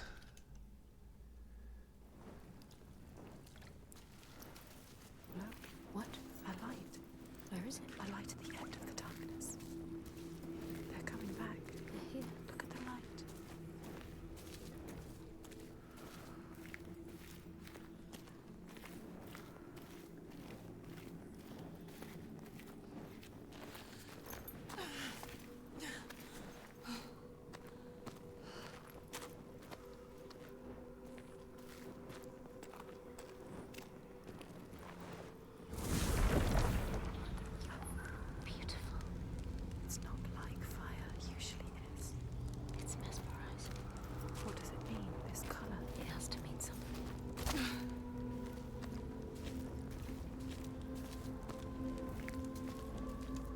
I'm slightly intrigued because I seem to remember there was some color over here. All right.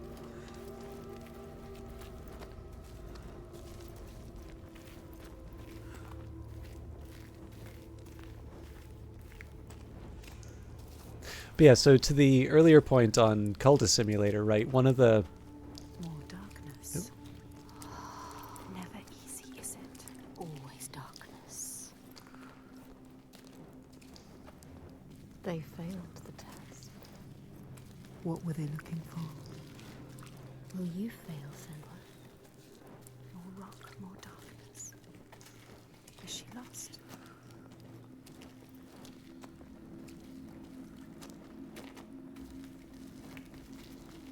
Look, what's there? A light. Shining. Oh, yes. Lighting your way. She was lost, but now they are here. The hidden folk are still here. So I'm guessing the idea here is we extinguish... Over there. What can you see? Something different. Go towards it. A doorway? Is it? Colors. Shifting, moving, changing. Means something. It must mean something. What does it mean? You need to keep thinking, Senwa. Find a way. Find a way through. Okay, doesn't want me...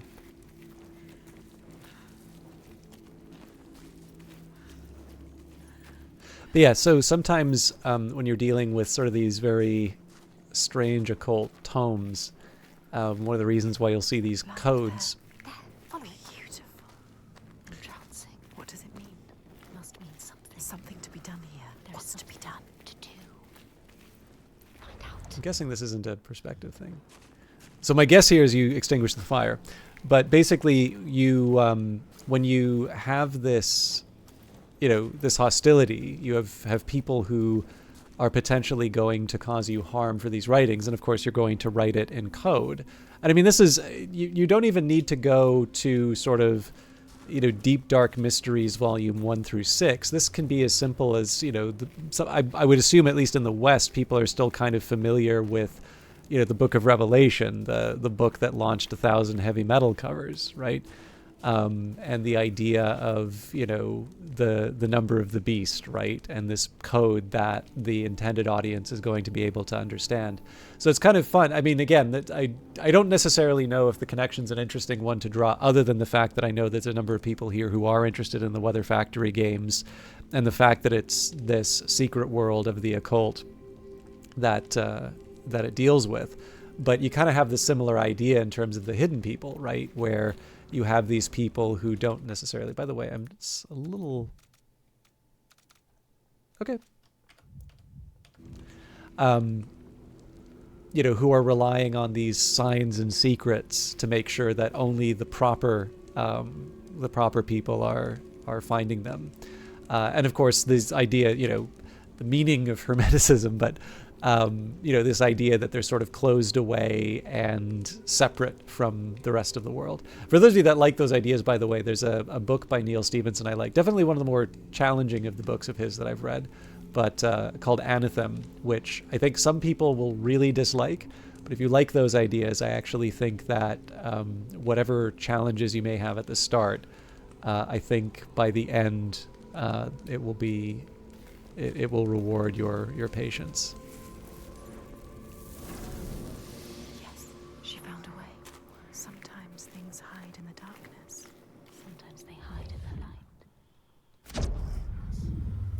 That, I think, was a really interesting one. This recognition that the darkness, so for a really long time, understandably so, we've wanted to avoid the shadow. We associate darkness with loss. But this idea of recognizing that it has its place too is an interesting development. I wonder if they'll pick up on that.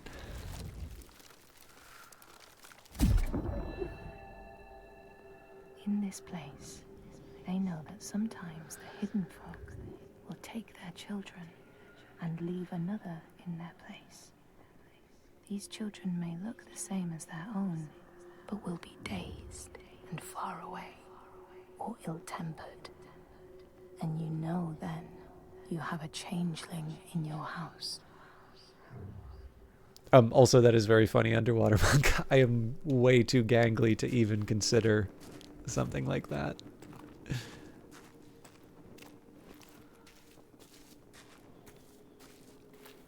I'm sure I'm narrow enough for that to be worthwhile, but I have a feeling that as far as bumping heads on things are concerned, I will have 6 concussions before I get to the end.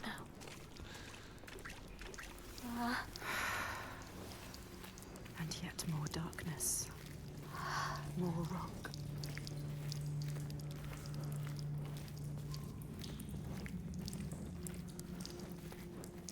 Look deeper and deeper into the earth we go.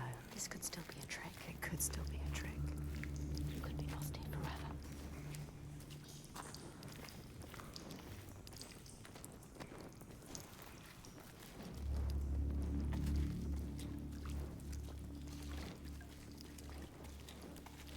Endless, endless darkness. What is this? No, Senua, no. We don't know what's down there. Senua. Turn around. Wait, listen. What was that? Voices. Is it them?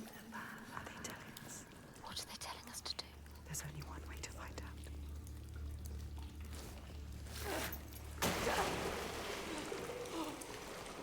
Water everywhere. This must be a special place. Senua, you have to get out of here. You could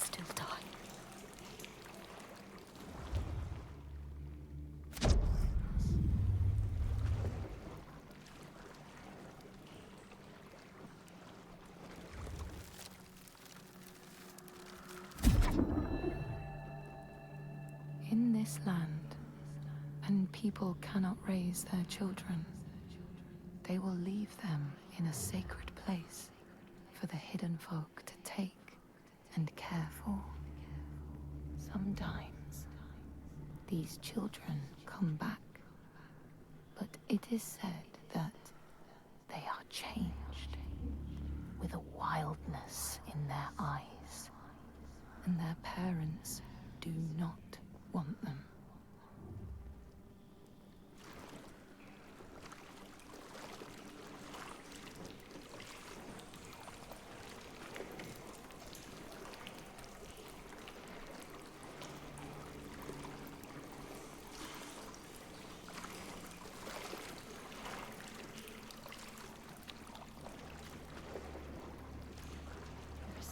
Something here. You can feel it. I can't see it, but I can feel it. There's Wrong. There's got to be a point where we douse the torch as the final. Yes, light. Look, left alone in the darkness. Light like before. To get through there. Go under. Put the torch down.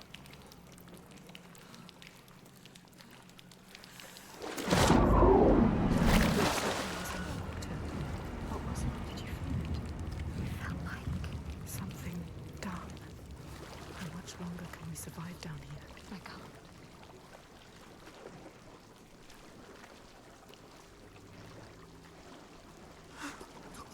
Did you feel that? Something dark. Something moving or not moving. I don't know. Something is here. Something is not right.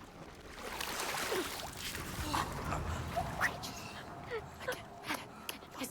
Everywhere. Get out, Senwa. Keep your torch high. Something is hidden here.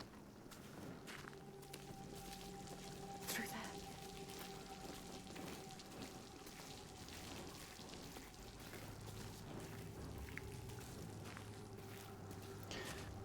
So my guess here, this would indicate that there's probably a point where we may potentially lose the torch if there's an opportunity to light something again.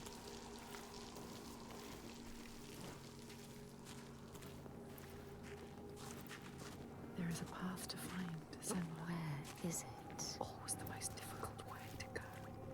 You have to find it, Senwa.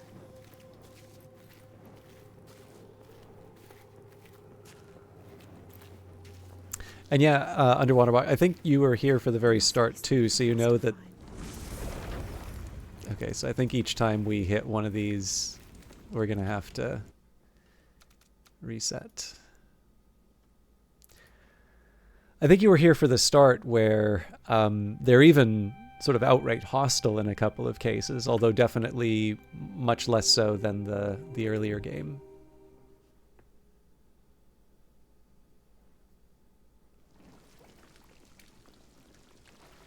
Well, that's not an improvement.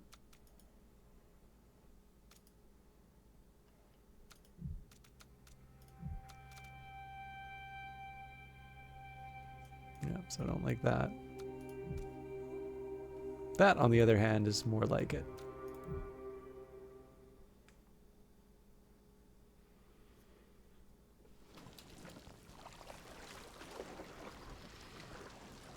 Nope.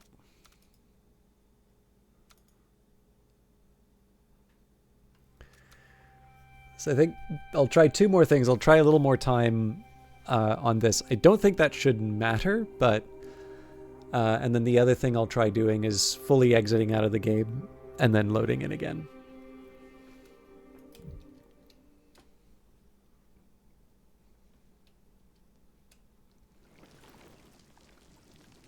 That started promisingly, but... Okay, so... Oop. I was threatening it and then it...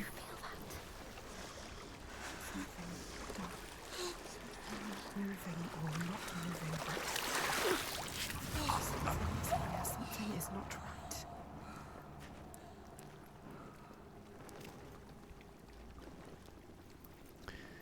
Yeah, so we'll see if this survives the lighting of this torch.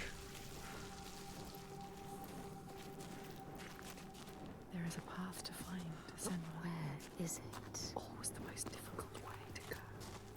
You have to find it, Senwa.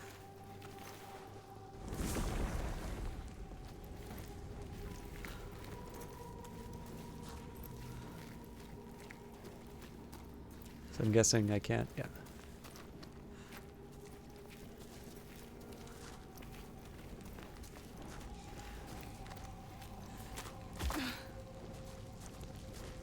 The path, yes. Look at the rocks, that's right.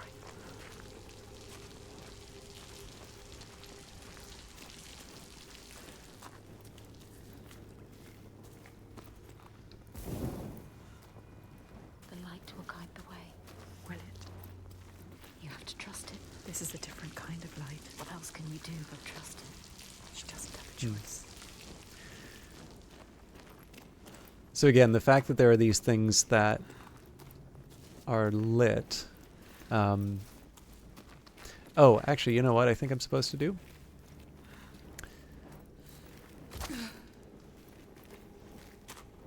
So I think I'm just supposed to light that torch there. And then I think we douse... Sometimes she needs the light, but sometimes she needs the darkness. Now what I'm curious about is this will probably douse the torch. Yeah.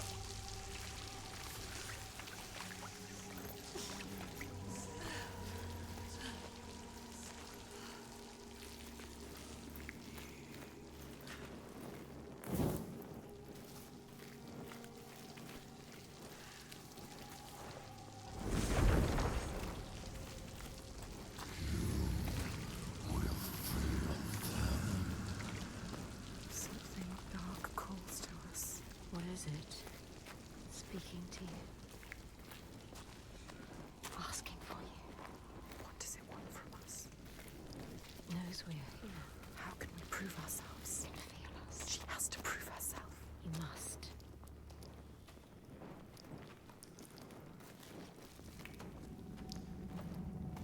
So I see one of the stories. Darkness, endless, endless darkness. There's more to find, more to see. More rock, deeper in we go. The further we go.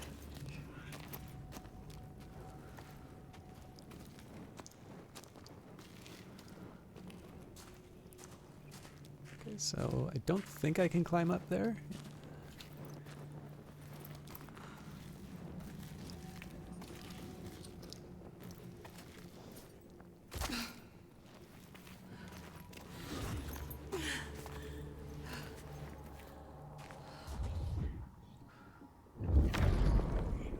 The Skalds say Grettir wanted the sword that was buried in Kar's How, and would not be deterred from seeking it. He broke the mound open and started digging until he reached the timber props. By this time it was night. Audun warned him again not to continue, but Grettir threw down a rope and went inside the mound. No light penetrated it, and it reeked of death. But he persisted in exploring.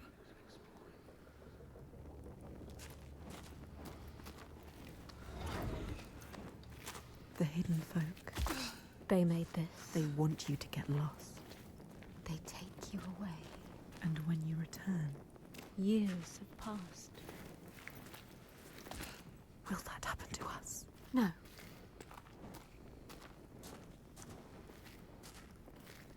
This is also a neat one to contrast with the idea of change, because obviously change is something of...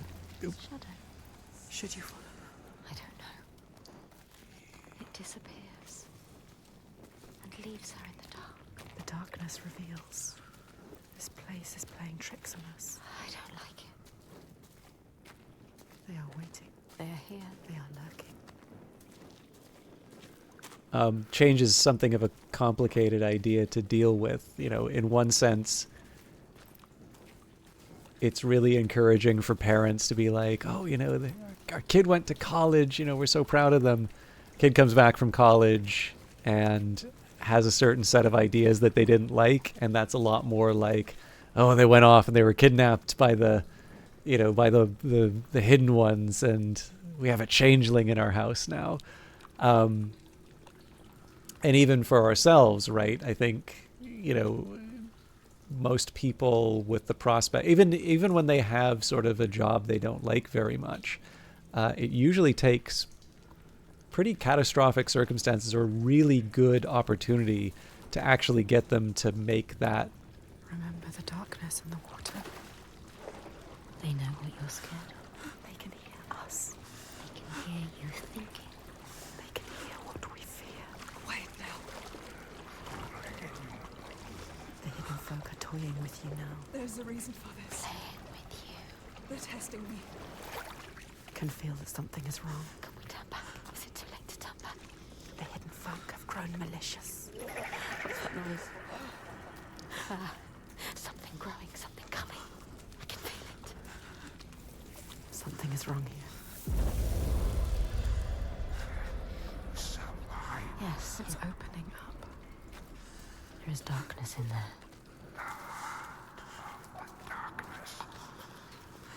Yeah, so with all of this discussion of change and the resistance that's coming up from that, we're of course going from, I guess this very Manichaean view of the world of, you know, light good, dark bad, to now finding a purpose for the dark. Your fear is in that water. She has to get in. You have to face it. The light, it keeps them away.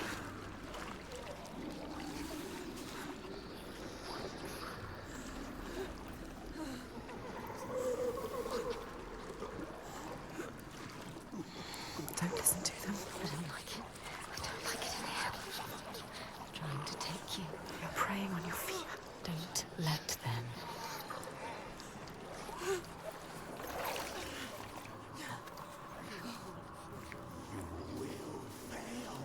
Shame. I don't like it in here. Senua, something is coming. Something is coming, something is coming, something doesn't feel right here.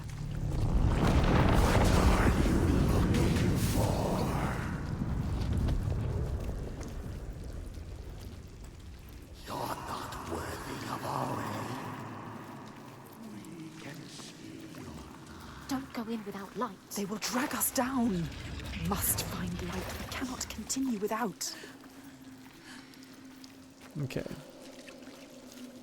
Your darkness. The dead that you couldn't save. The drowned. Reaching for you. They want to drag you down.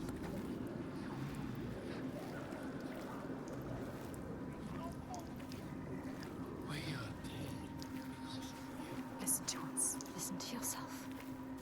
It is only fear. But shouldn't we listen to our heart when it's calling to us? I can see again. She has something to keep them at bay. Something. For now.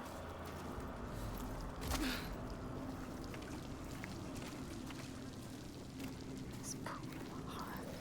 They will take you. They will try to drag you down. Don't let them. No, Senua, you can do it. You must drop. They will always hunt her, the ones she did not save.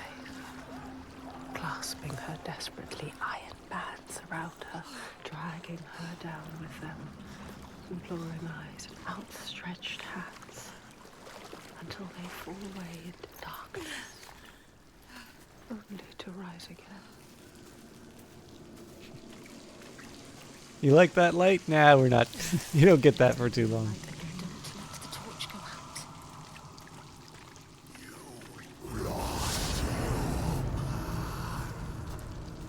Up there now. Endless darkness. Darkness again. Need to light your torch. Light your torch, Senua. Shut up. Let me think.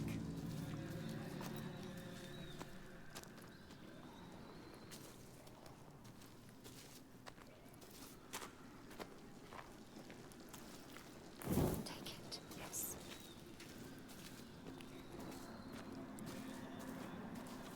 So I suspect the big thing on this one is just going to be finding more. How much more can the hidden folk want from us?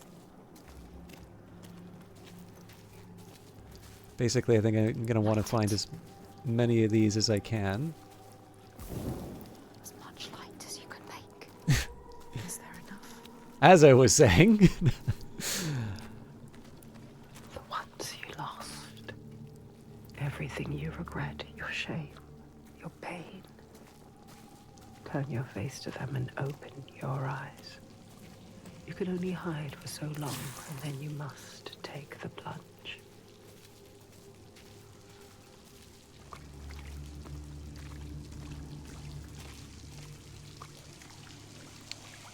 This might be the... Yeah, this is the start of this part of the level, so...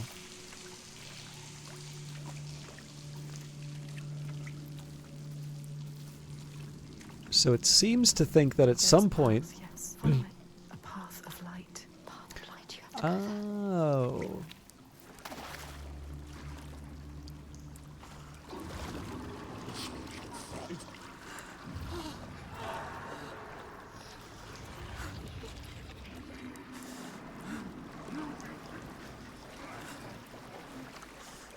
That's a neat little way. So I know I complained a bit earlier about how I felt that it could have done a better job of communicating a few of the gameplay mechanics, but I think these later parts are working. So they...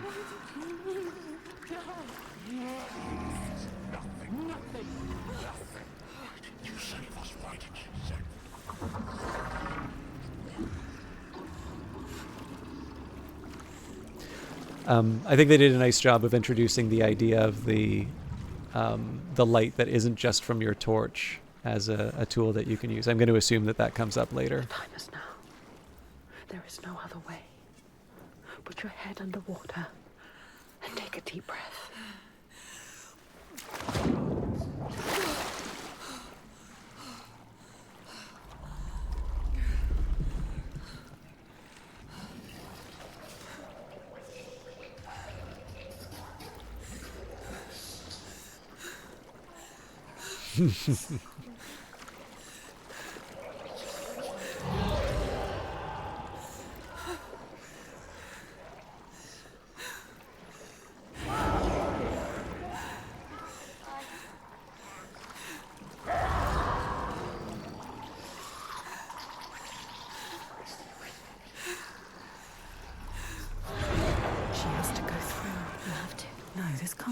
It's the only way. She has to go through it. Go through it. The hand thought drown. It's okay.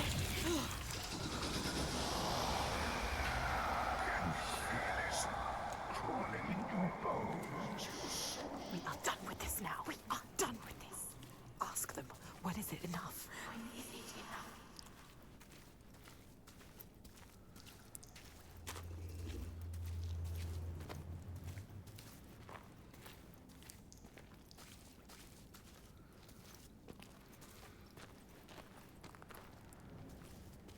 Alone again.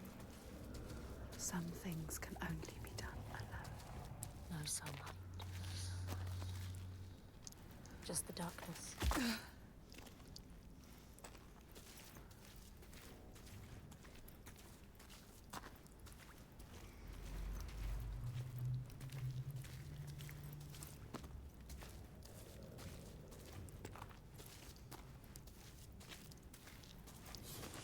Who is that?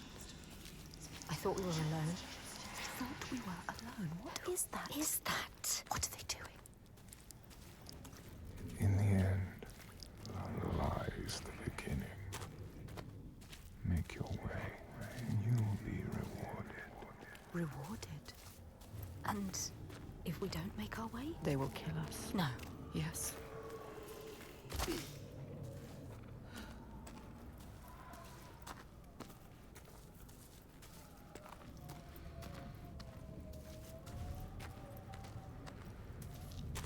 A light. A light. What are they saying? Something. Grab the torch. Something needs to be done.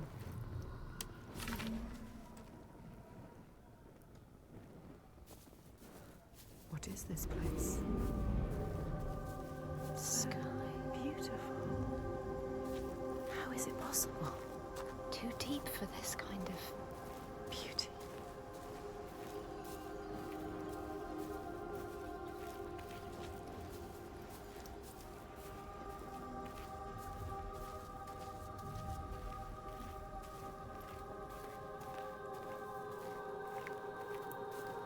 Brazier, light it. Light it with your torch. Yes. Look, they found their path.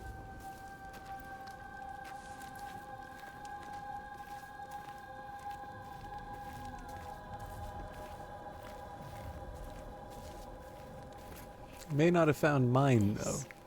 This is where we need to go. We need to find our path into that cavern. We have to get there. Look, another opening. How do we get to it? She doesn't know. She doesn't know. You need to know. You need to find out. It's another test. Don't trust it. You need to prove yourself. She needs to prove herself. She needs to show them that she is worthy. But is she? Are you worthy, Senua? Are you?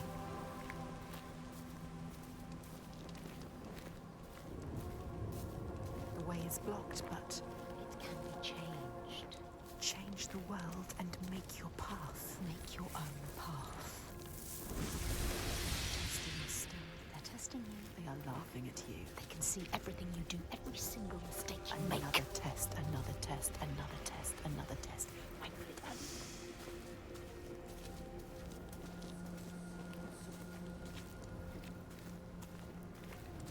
Put out the flame. Think. You need to think. She needs to think. Listen to this place where you belong. The beauty of it. You know what to do now. What if it's not right? You can feel that it's right. Trust yourself. There is always doubt. This So is what it feels don't like think when this you're in is- the right place. Yeah. You know, Senua. It's like it's one of those previous...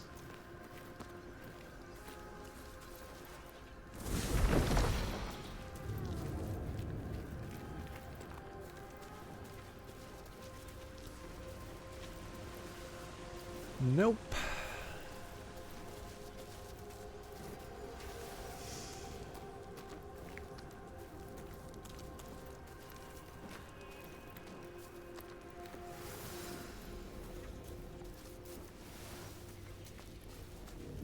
I do kind of wonder, though.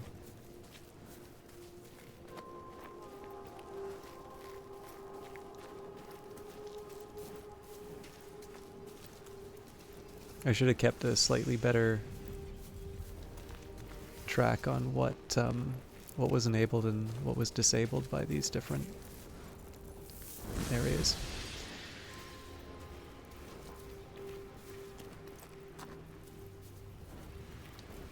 So perhaps my focus should be on... Yeah, okay.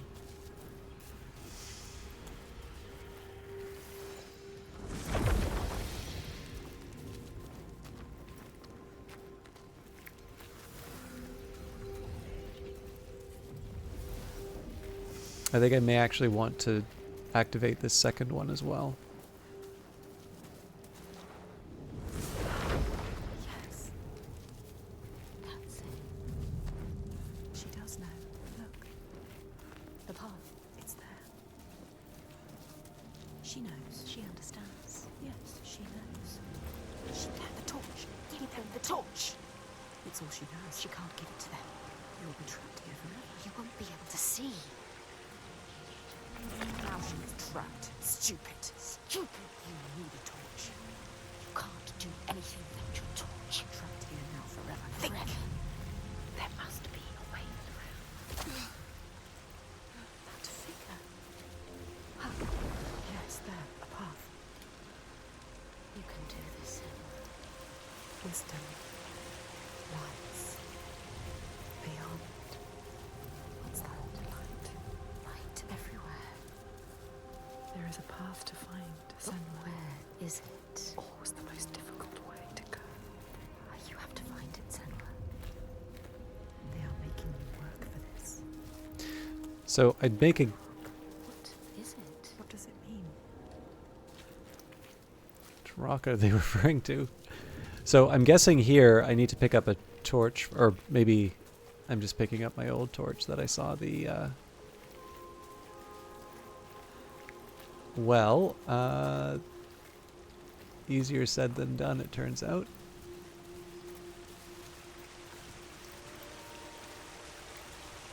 Yeah, I'm thinking I probably need to get my torch from there.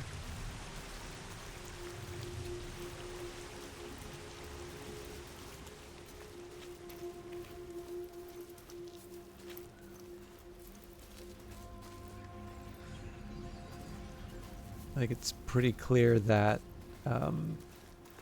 turning this one on will give me the bridge that I need to... Actually, maybe that's not so obvious. But either way, I imagine turning this on gets me to the other side here. But that one's the current worry.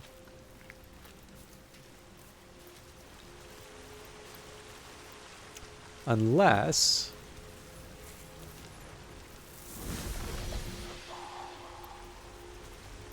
Yes, there, a path.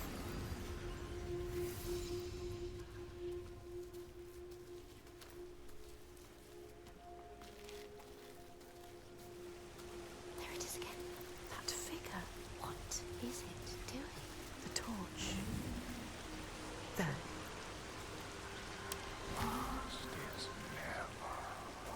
No one has ever been here before can feel it.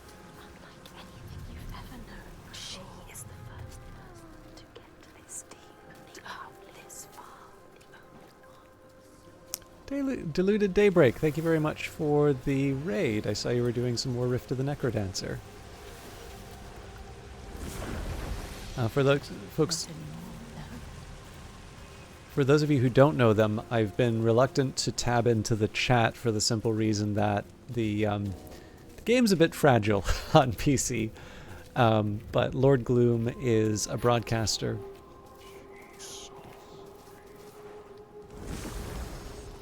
All right.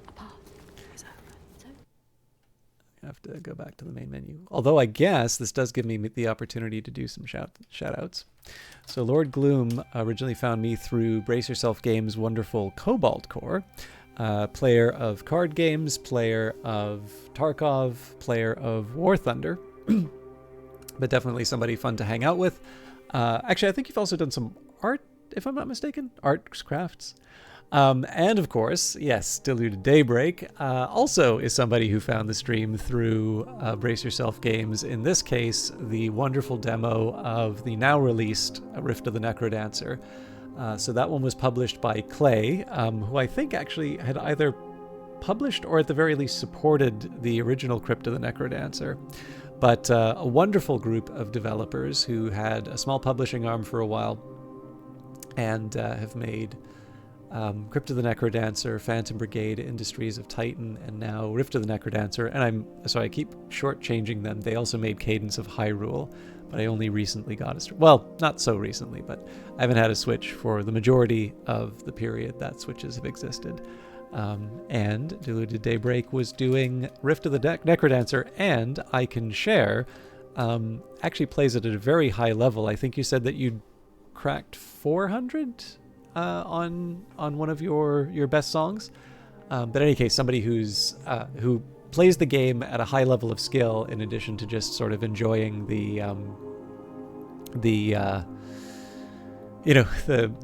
atmosphere of those wonderful Brace Yourself games. And on top of that, I will mention I've enjoyed watching play Morrowind and 250. All right, excellent. Congratulations on that. I'm sorry I didn't get a chance to see it, because I have seen that you've been streaming that quite a bit more recently. So obviously all your time in game is paying off.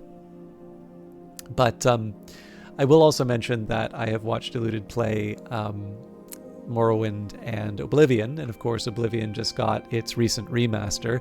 I imagine I will have challenges with that on my PC as well, but it's been a lot of fun to watch Deluded Daybreak play the Elder Scrolls games, just because I certainly had a lot of fun with them when I first played them, and it's fun to be able to sort of talk about the Dunmer voice that I've done for that playthrough and such. So two very nice streamers, quite supportive of the channel, and people I definitely want to take the time to shout out. So hopefully we've recovered our frames.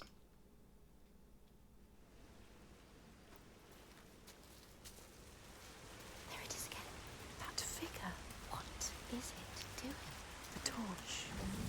very happy to hear that, Deluded. I should really try and practice it a bit more. It's been a while. No one has ever been here before can feel it. Unlike anything you've ever known before. She is the first person to get this deep, this far, the only one.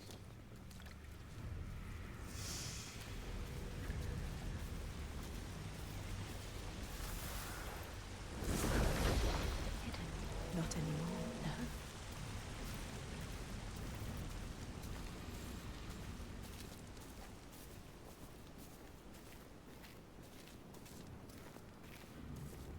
In front of you.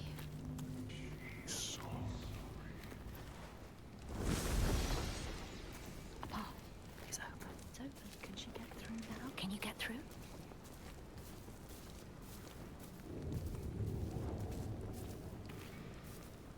I'm also intrigued.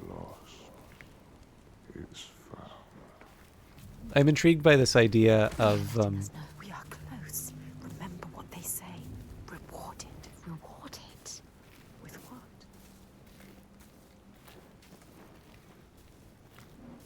I'm intrigued with this idea of sort of establishing trust as We well haven't passed the test yet.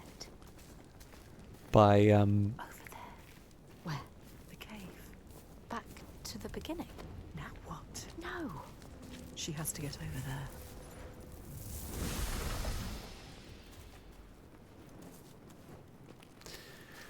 basically by taking the lamp and passing it off to a stranger. I think is a kind of a neat idea inside of this. There, So a path is open. Can she get through now? I'm assuming that we've basically been passing the torch to ourself, but in this case, it's a shadow and a stranger. But through finding both the uses of the dark and the light, and also maybe regaining some of that trust, which probably hasn't been present in the game since Delian. I think there's something kind of interesting in that idea.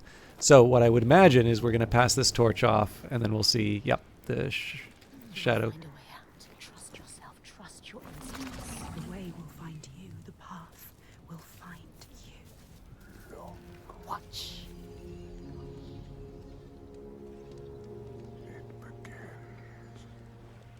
You know what makes you safe. A torch doesn't make you safe. The sword does. The light does as well. Let's go to the cabin.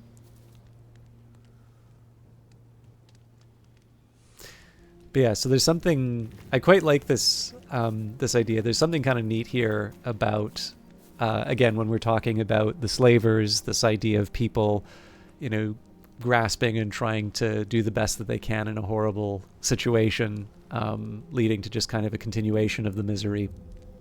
Even if you're maybe eking out something a little bit better for yourself at the margins, there is something really interesting here about this idea of leaving something for yourself, right? In this case, Senua is learning to manage in such a way that both her past and future self essentially working in concert to move forward. It's getting dark. So dark.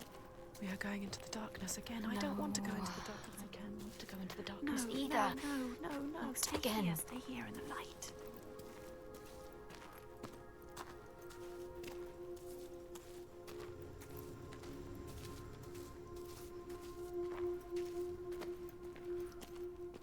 With eyes to see what might be, have made your way. Let yourself be guided by us.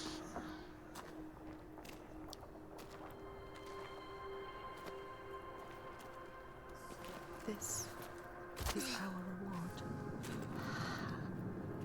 A light. In the dark. A light in the dark. So beautiful. I can see again. Moving. Guiding you through the dark. I can breathe again. Still dark. Listen. There is more than darkness here. There is more and more. Did you feel that? Something is here. Something is not right. There is horror in this darkness. They're taking us to more darkness. They're tricking you with this light. The darkness held a question. Are you strong enough? She doesn't know the answer yet. But they will tear it from her mouth.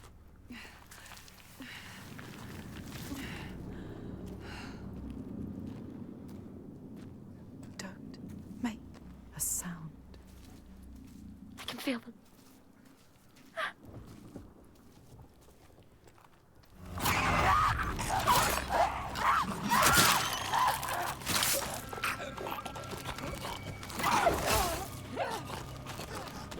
So strong.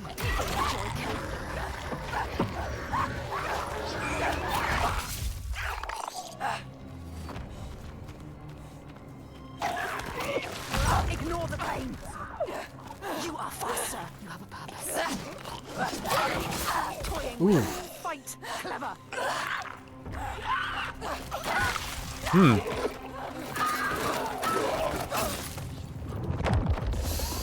Not great.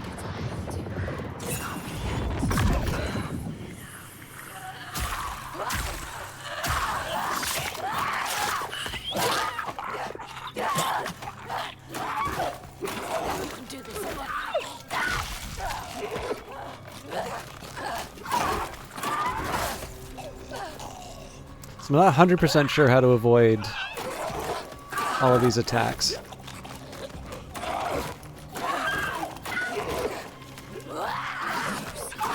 Not just strength, he can read you. What are they made of? They underestimate you.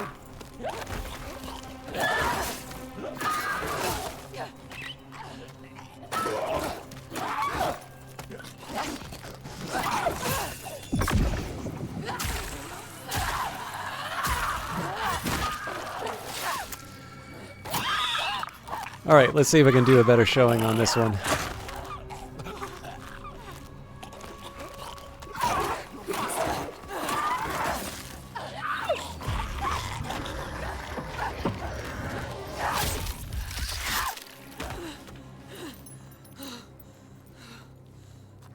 Those things, what were they? What were they? What were they made of? Who are they? Are more coming?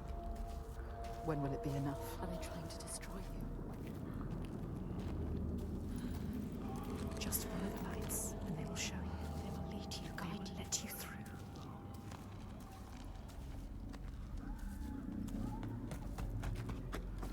What was that? Someone behind you. No. Nothing. Nothing is here. Nothing is here.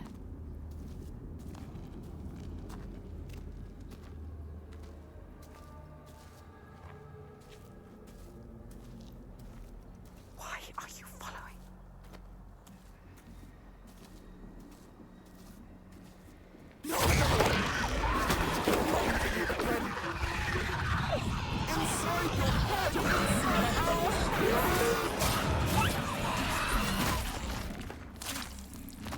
Senua. There could be more. Another one dead. What is down there? Where did it go? I don't like it. Can we turn back? There is no going back. Which of these tests take us nowhere? Another!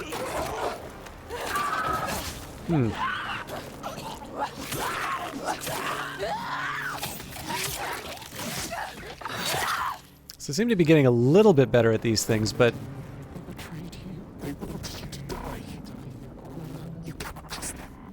I either need To destroy you. to be more precise on the dodges, or I need to find the part that I'm missing.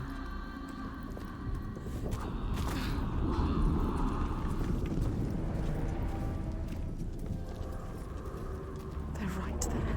Right behind you. Can't breathe. I can feel their breath.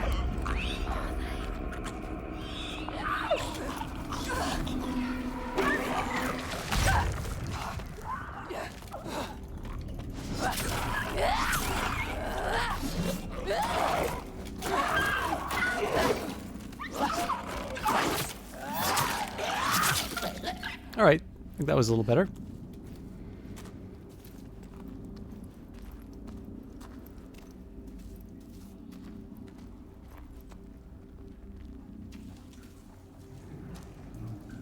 Of course, the dynamic difficulty might have just said, Someone's okay, following we're us. going to make it easier Someone's on you. watching us. Eyes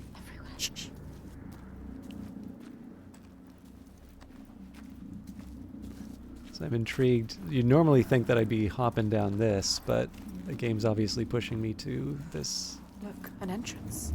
Keep following. Or just another trick from the hidden folk. Another trick. What do they want with us? Luring you in. Keeping you here. Be careful.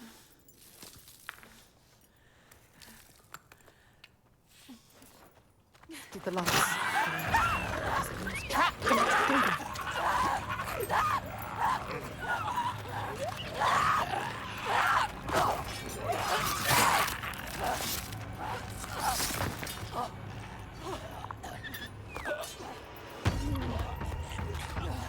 Boss fight?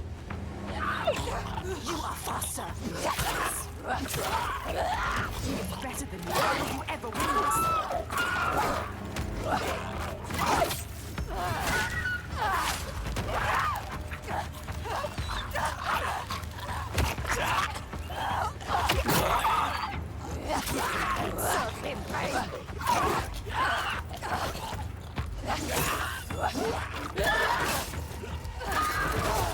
All right, that's it.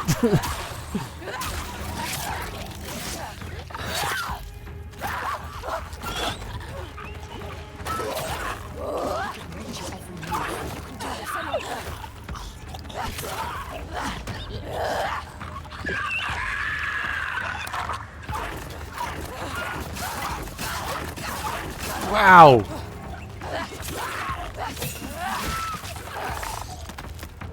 Be ready for him. You can see the pattern, you can feel it.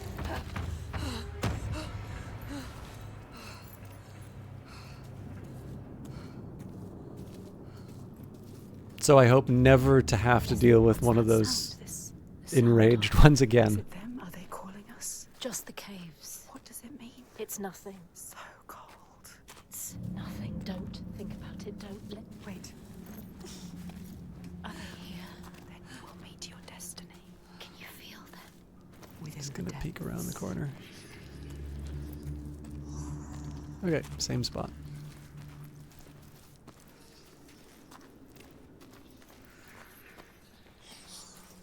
The cave is singing to you. It's guiding you. The Listen. walls are singing to you. They know, are they?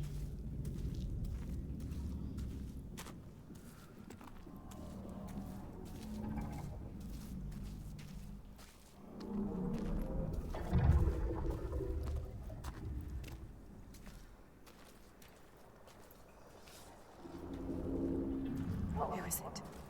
Is someone there? Who are they? Who's there? What are they saying? Don't get too close. No. Interesting. Can't. Those creatures are down here with you. They need help. This is all I have. Senua, you can't. You can't do it. She is thinking about it. No, Senua. Protect us. You need that sword. Senua, no. You have to be able to fight. It's all you have. She is ignoring us. Senua, listen to us. Senua, no. We know what to do. We are protecting you.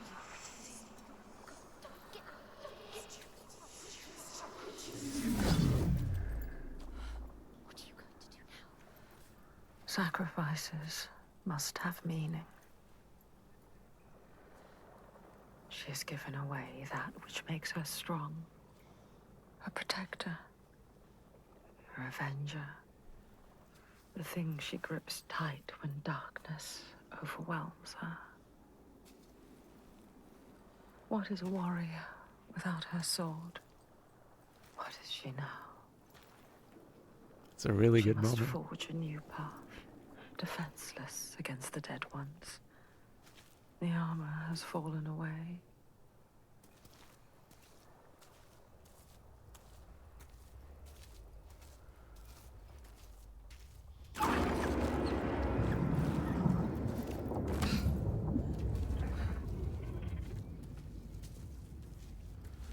Senua, it's dark. It's too dark. You have a purpose here. Stay in the light. Feel it on the light.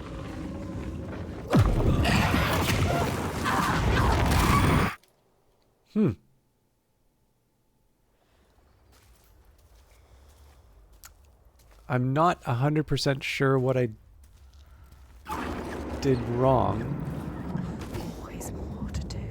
So many shadows. Always another task. Too much darkness. Probably going down this Where are side you here, taking but me, hidden folk? We're losing it. It is running away from us. Quick!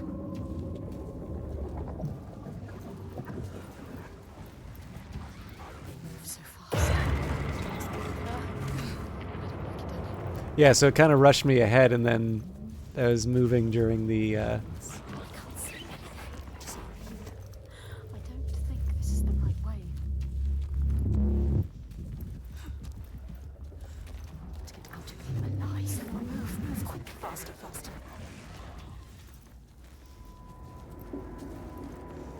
Go. I hate it here. It's too terrifying. Darkness. What's in the shadows?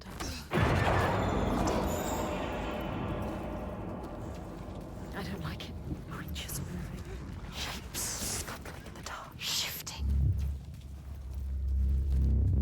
They have led you here. And now they will kill you.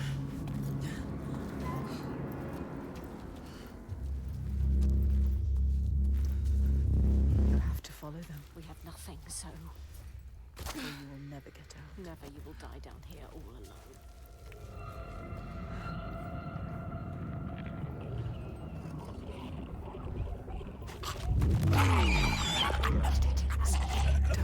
Don't make a sound. Does it have eyes? It can smell us. It will kill you. It is looking for us. It knows. There's more of them. I can feel them. I don't like it. They're right there. I feel their breath. Who are they?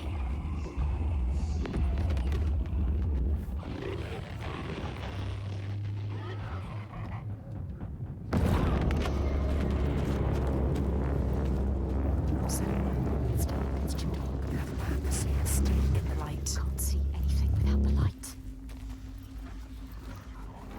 Always more to do. So many shadows. Always another task. Too much darkness now. Where are you taking me, hidden folk? One way. You just need to get to the point. Quick! I don't like it down here. The lights are beautiful, but it's a trick. That noise. Can we get out? Did you hear it? Can we turn back? This doesn't seem to be the right way. Oh, no. Don't lose them. Look, an entrance. There, keep following. Light shining through. Yeah. I really feel like calling bullshit on a couple of these ones.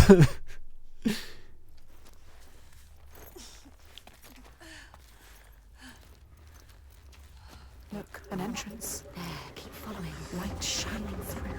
It'll help. Is it? Or just another trick from the hidden folk? I don't know, because it feels like for a few of these I've been on the right path. And then at the last possible second... One wrong foot. You could fall. Fall to your death. Down there, more creatures. Watching your every move. If you fall, they will devour you. Look at them. Shadows move. Eat you alive. You will just be bones. Can she make it across? I don't like it. Don't fall. Be careful. We Breathe. can do this. We can do this. She can do this. Remember to breathe. Go to the light. Go. Let's go. Go. I hate it here. It's too terrifying. Sometimes she feels the darkness will never end, or worse. It will get deeper and darker until she's crushed under it. Her last breath floating up to the sky she will never see again.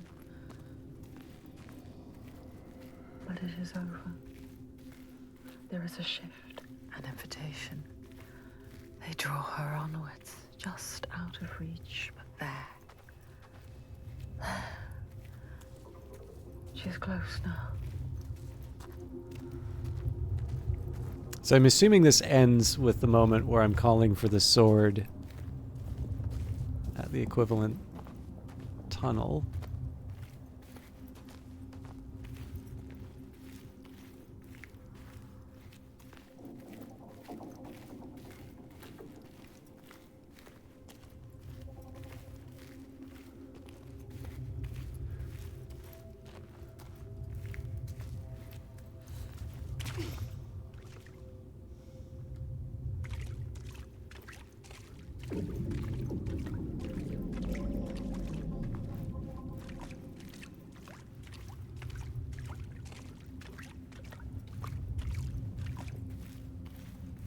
Yeah. It's them.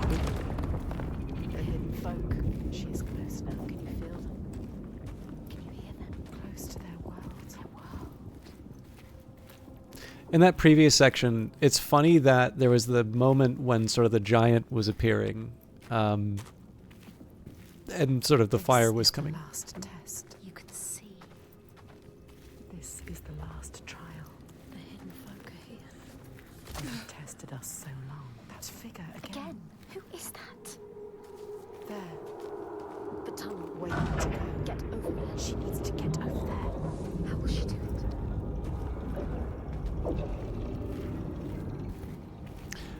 I felt This is open. Follow it. Yeah, I felt more urgency, and it felt quite a bit more interesting running through that than sort of the... And we failed. And we failed. But we learned. And now, You know what to do. you can use everything. You know what they want from you. You have made it so far. You're so close to the end. They have taught you how to exist in this world. Now it's time.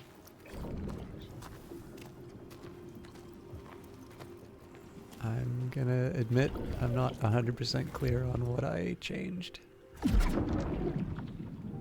You brought it down.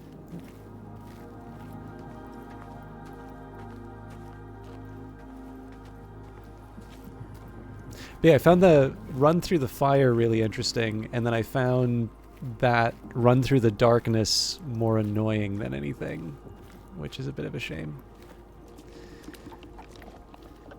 Okay, so I have a little more work to do.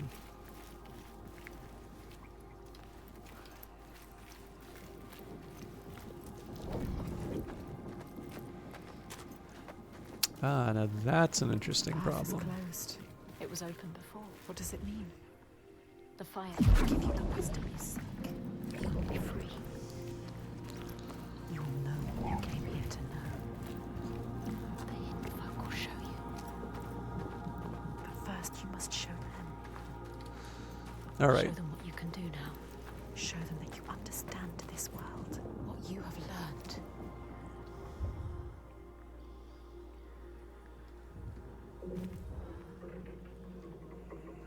Senua, You changed it. now you can see. Now we can see.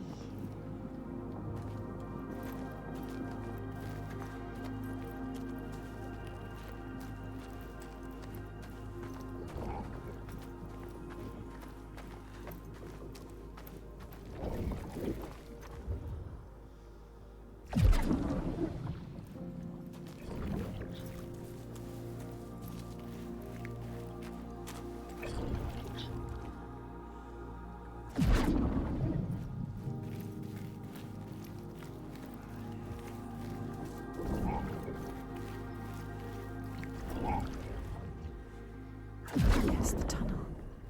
Yes, You brought it down. you made it happen. Now you just have to get to it. How's she gonna get to it? She doesn't know. There has to be a way. She's looking. You need to find a way. You will pass.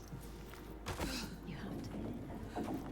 She didn't know what she was doing, but now look at her. Look, you know.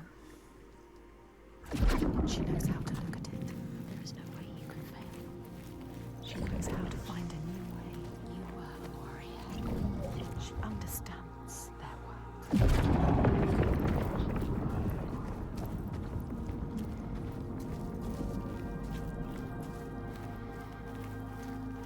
We are ready, Senua. You are ready. We have showed them everything we are. Every fragment. Every scar. We have nothing left. She can see herself. All the other selves. Us. We. She is thinking in all the pieces. All the fragments that helped her here. We know all of them. All the signs. We can see them clearly. All connected. All meaningful. Yes. She remembers how it started. Almost an end. Drowning in the ocean. But we saved her. We saved you. We screamed your name till you heard us. And we fought together. We survived. We were lost in this new land. Hurt. Broken. You had no hope. Once again, we helped you. We always help you. We helped you find courage. An unbreakable It purpose started with a promise. that holds so much power over you. Dillian. Always love. Always death. Death. And at the end, we found him. Thorgester. Strong. Proud. And we helped you. We told you to stop. We always help you. Or you may have killed him. We saw it. We saw in him what you understand. His goodness. And you saved him. And he saved us. Now, If we defeat her, Hellblade, his world will collapse. like yours, He needs to believe in the world of his father. he believes his father more than anyone. We know, Senua. That is where change happens. We saw it. They saw it. The hidden folk. They broke us. They changed us. They are everything. They are here. She can feel them slipping through her soul, following the threads of her mind. She's here to find them. The ones who hide. They will tell her how to defeat the giants. And she will keep her promise.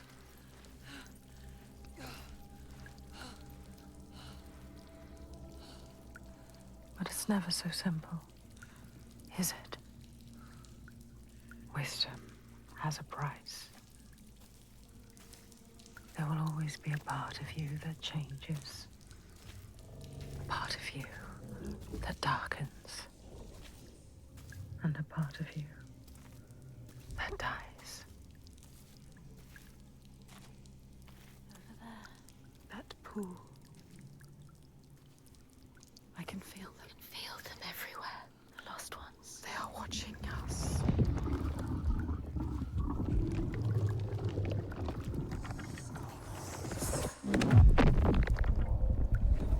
You should never have come here. They can see us.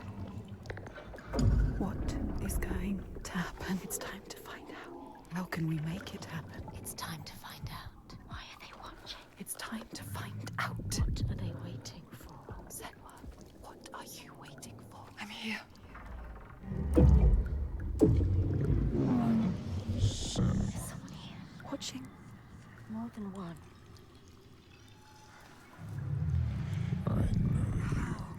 Where are they? Where are you? What do they want? I don't like it. I'm scared. This is too much. Mad woman. Their eyes. Everywhere can feel them boring into her. Witch. What is she supposed to do? Do something. Ask them. What do you want me to do?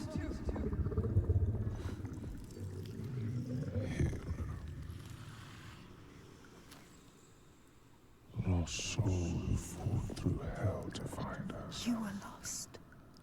Not anymore. The pool. Are you ready for what you will find here? What we will find. What if it's all for nothing?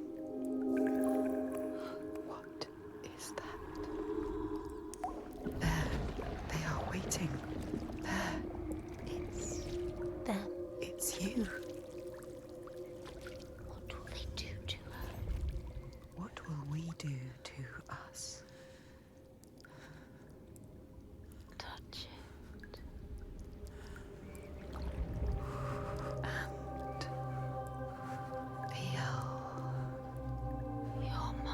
Your voices.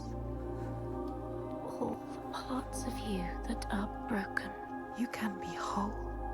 All the grief. All the rage. All the fear. Everything I've seen, everything I've done, has led me to this place. We've come so far. Not far enough. Say it. You are ready. Tell them. I am here. Now. What if we get lost forever? What will happen to them? What will happen to you? I will not let them down. She is ready. They know. Go.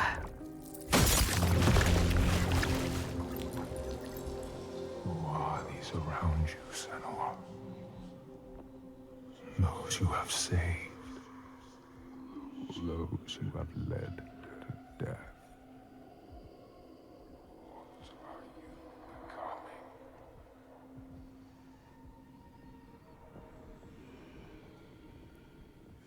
You see things differently from the others.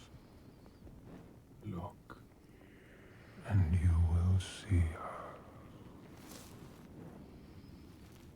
By her name, you will know her. Nothing is born of nothing. We will show you. Look.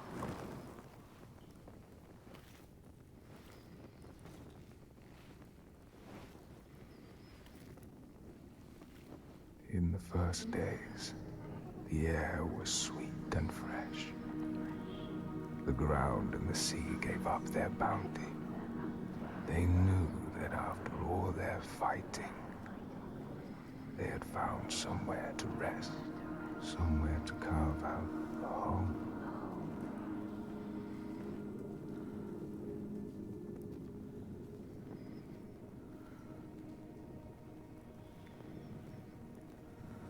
But then Askia screamed her fury. Her words blotted out the sun. She covered the green with her bitter poison and drowned the hills in bile.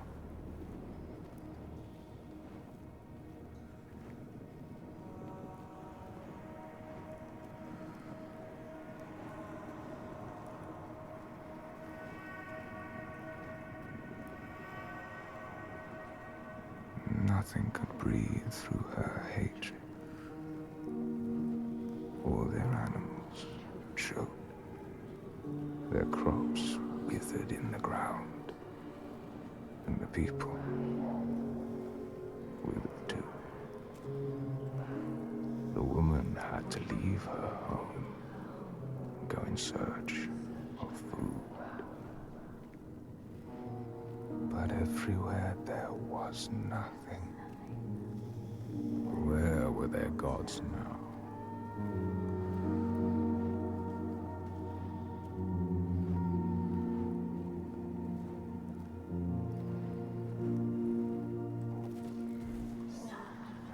All had turned their backs. The terror of hunger and the thirst drove the people to fury.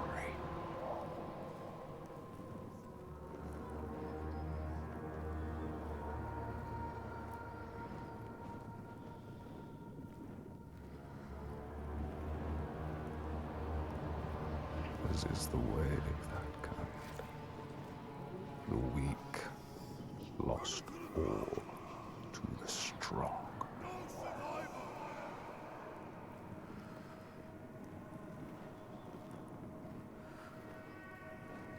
With the weakest of all in her arms, still she searched for a haven. But the darkness from the sky reached down. The flesh-eating ones, with the awful hunger that could never be sated, were legion.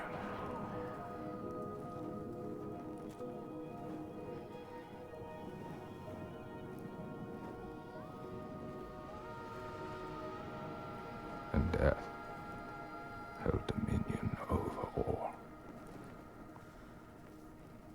New gods arose, darker and more terrible than those before.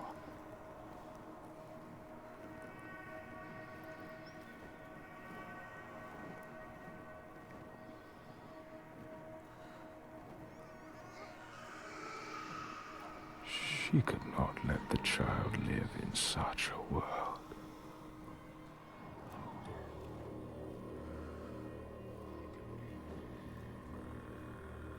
So she brought her to a cave where the hidden folk were said to live, hoping they would take her child and raise her free from care, free from the darkness.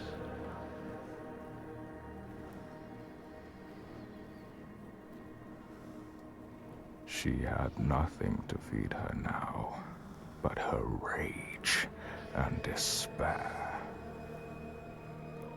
She made a deal.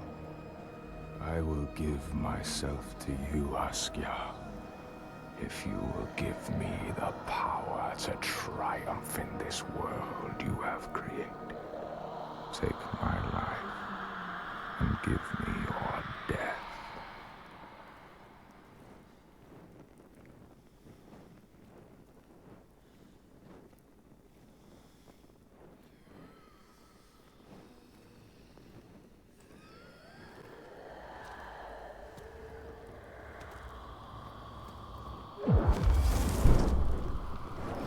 Sorry for hitting the mic stand.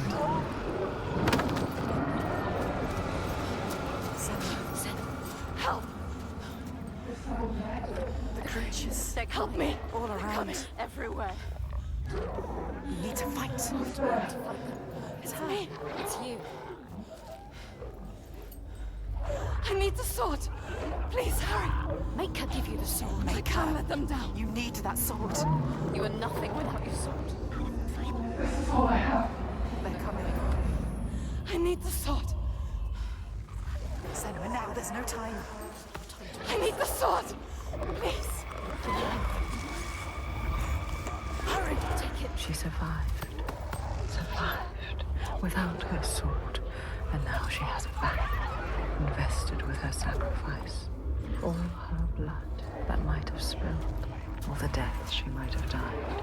A new sword. A new self. A new Senua who can see the giant's truth.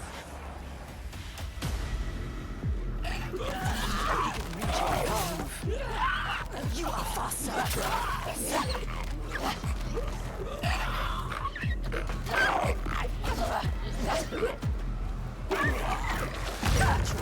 Don't suffer.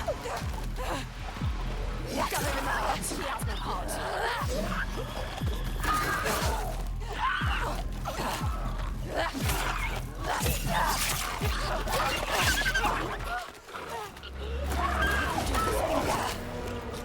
It's better than before you ever win this.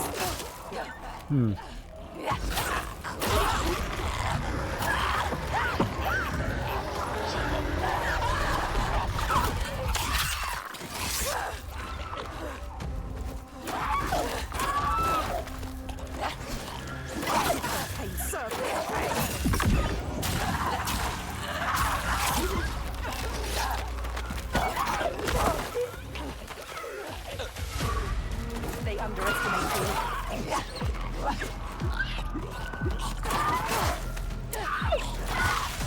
I really do not have any talent for dodging those attacks. He's gonna... I need to make sure I don't let him get any distance.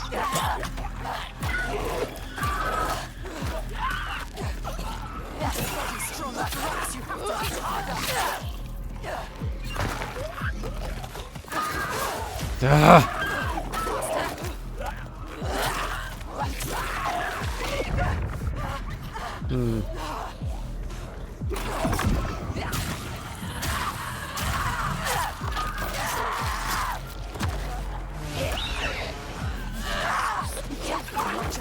He can read you.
So I need to find a better way to deal with the dust in the eyes, but I think I've got the dodging from most of this down.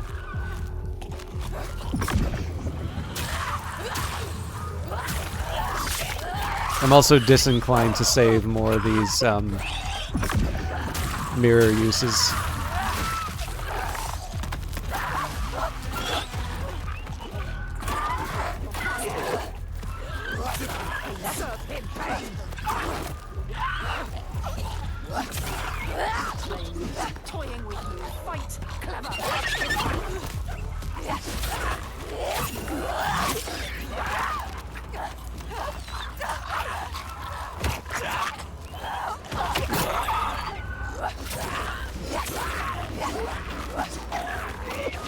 Enjoy this. Enjoy killing.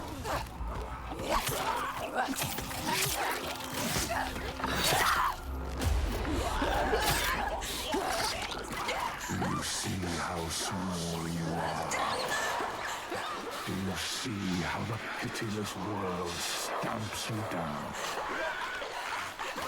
You are nothing.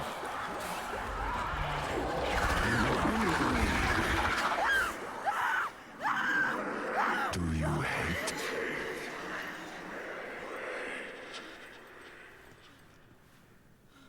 What would you do to change? What would you do to survive? You cannot kill the giants. Secrets fester in the darkness. Only the light can burn them away.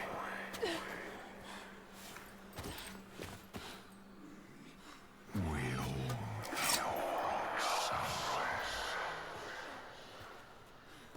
Where are you? Help me!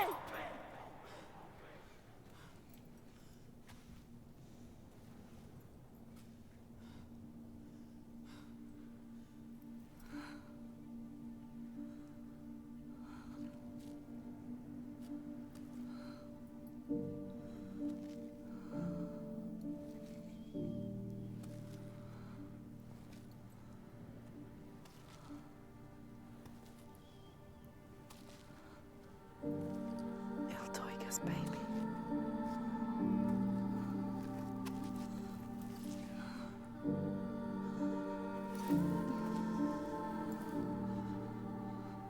On the brooch. Iltoiga's real name.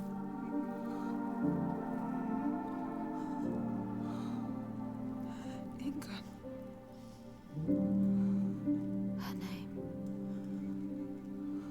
Ingun.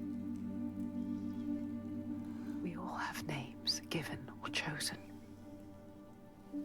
We change them, charge them, invest them with meaning.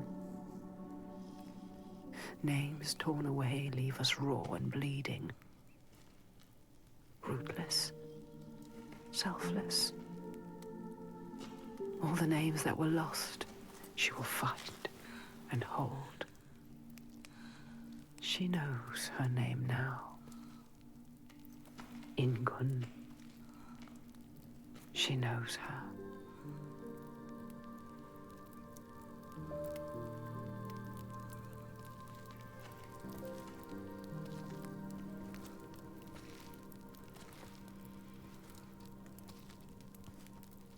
You know her name. You understand her. Not a monster after all. She is lost in her rage. She will still kill you. You found what you sought. I know what they were trying to show me. I know Iltaiga's true name now. Ingun. Names have power. True names, they cut to our hearts. To know the true name of something is to command it. Bring her here. Can we call to her? Like the Draga did? She will kill you. The Draugr were aping the costumes of the living, acting out what they did before they turned. A grotesque parody of the blood ones held in that sacred place. Sacrifices to Freya. We can call to her too. Yes. And yes, she will come. but she will kill you. Just like she has so many of us. Then what? She can never be We need to reached. find a place where you can meet her face to face and see the world through her See eyes. our world. And there are ways of opening up the door into another space. Another place. Fire and rage. The veil that hides the Verdir, as they whisper. He means us. The veil through which you can sometimes catch a glimpse. She understands. There are ways to tear that open. She knows. Pass in. It won't be the first time. She's suffering. Racked with grief, I saw The it. hidden folk showed her. A ritual. A ritual. A ritual to open up the door. A ritual to heal her pain. Meet her eyes. And speak her name. A ritual. Rituals will change it. They will bring change. They transform. They move and change the world. They uncover what is hidden. Is it safe? Never safe. What will you do? What? How will you know what to do? What happens if we cannot enter into the ritual with you? You may be alone, Senua. Without her. Not alone. With her. Hellblade. In her world. Her reality. A world of loss, Pain. anger, hate.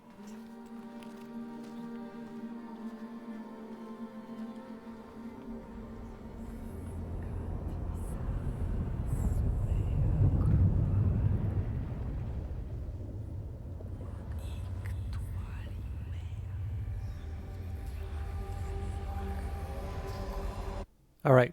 I'm sorry to. I was waiting for the little save thing. This is actually a good place to wrap it up for tonight, so I will do that here.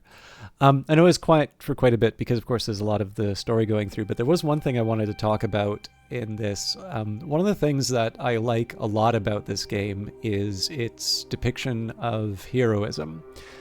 And I think part of this is because of the very specific journey that they put Senua on. So the contrast that I will give you is this. If you think about Doom, there isn't really any kind of credible path through which you say the Doom guy would behave any other way, right? The Doom guy exists to rip and tear, and you are there to basically be a boss fight for everything in that world. And it's great. Like, it is a lot of fun to do that. Excuse me. And likewise with BJ Blazkowicz, well, that's maybe a little bit more grounded, right? So it's an alternative history, but it sort of follows, it has, for the most part, sort of the rules of the world. And in theory, there is that option to just, kind of try and lay low and do your best in the new world. The game never gives you a credible path towards that, and BJ Blazkowicz is constituted in such a way that he would never accept a world like that. He'd go down fighting, essentially. And what interests me with Senua's Saga is that, to a certain extent, like within the context of the game, it's not like you're going to put down your sword and stop fighting. But at the very beginning of this, when we had sort of the discussion, and we're hearing the voices telling us that we can go, we're sort of transitioning between the chapters. There's the description in terms of Iltoiga attacking the village. We come face to face with the giant. We're given the option to go into the cave. But you can see how for someone like Senua, there's nothing that necessarily keeps you there, right? There is the option to go away and, again, do the best that you can inside of the environment. And you can kind of make the argument that Senua is also constituted in such a way that that is not an option for her. But I think specifically because you have the Furies who are expressing doubt, and because in this game they also set up this idea that there is a real sacrifice that is being made, that you are choosing a harder path, you are doing something other than pursuing your own comfort. And you're going into a situation in which every character has told you that you are almost certainly going to die. At the very least, there is going to be a tremendous cost to you for doing so. And you do so anyway.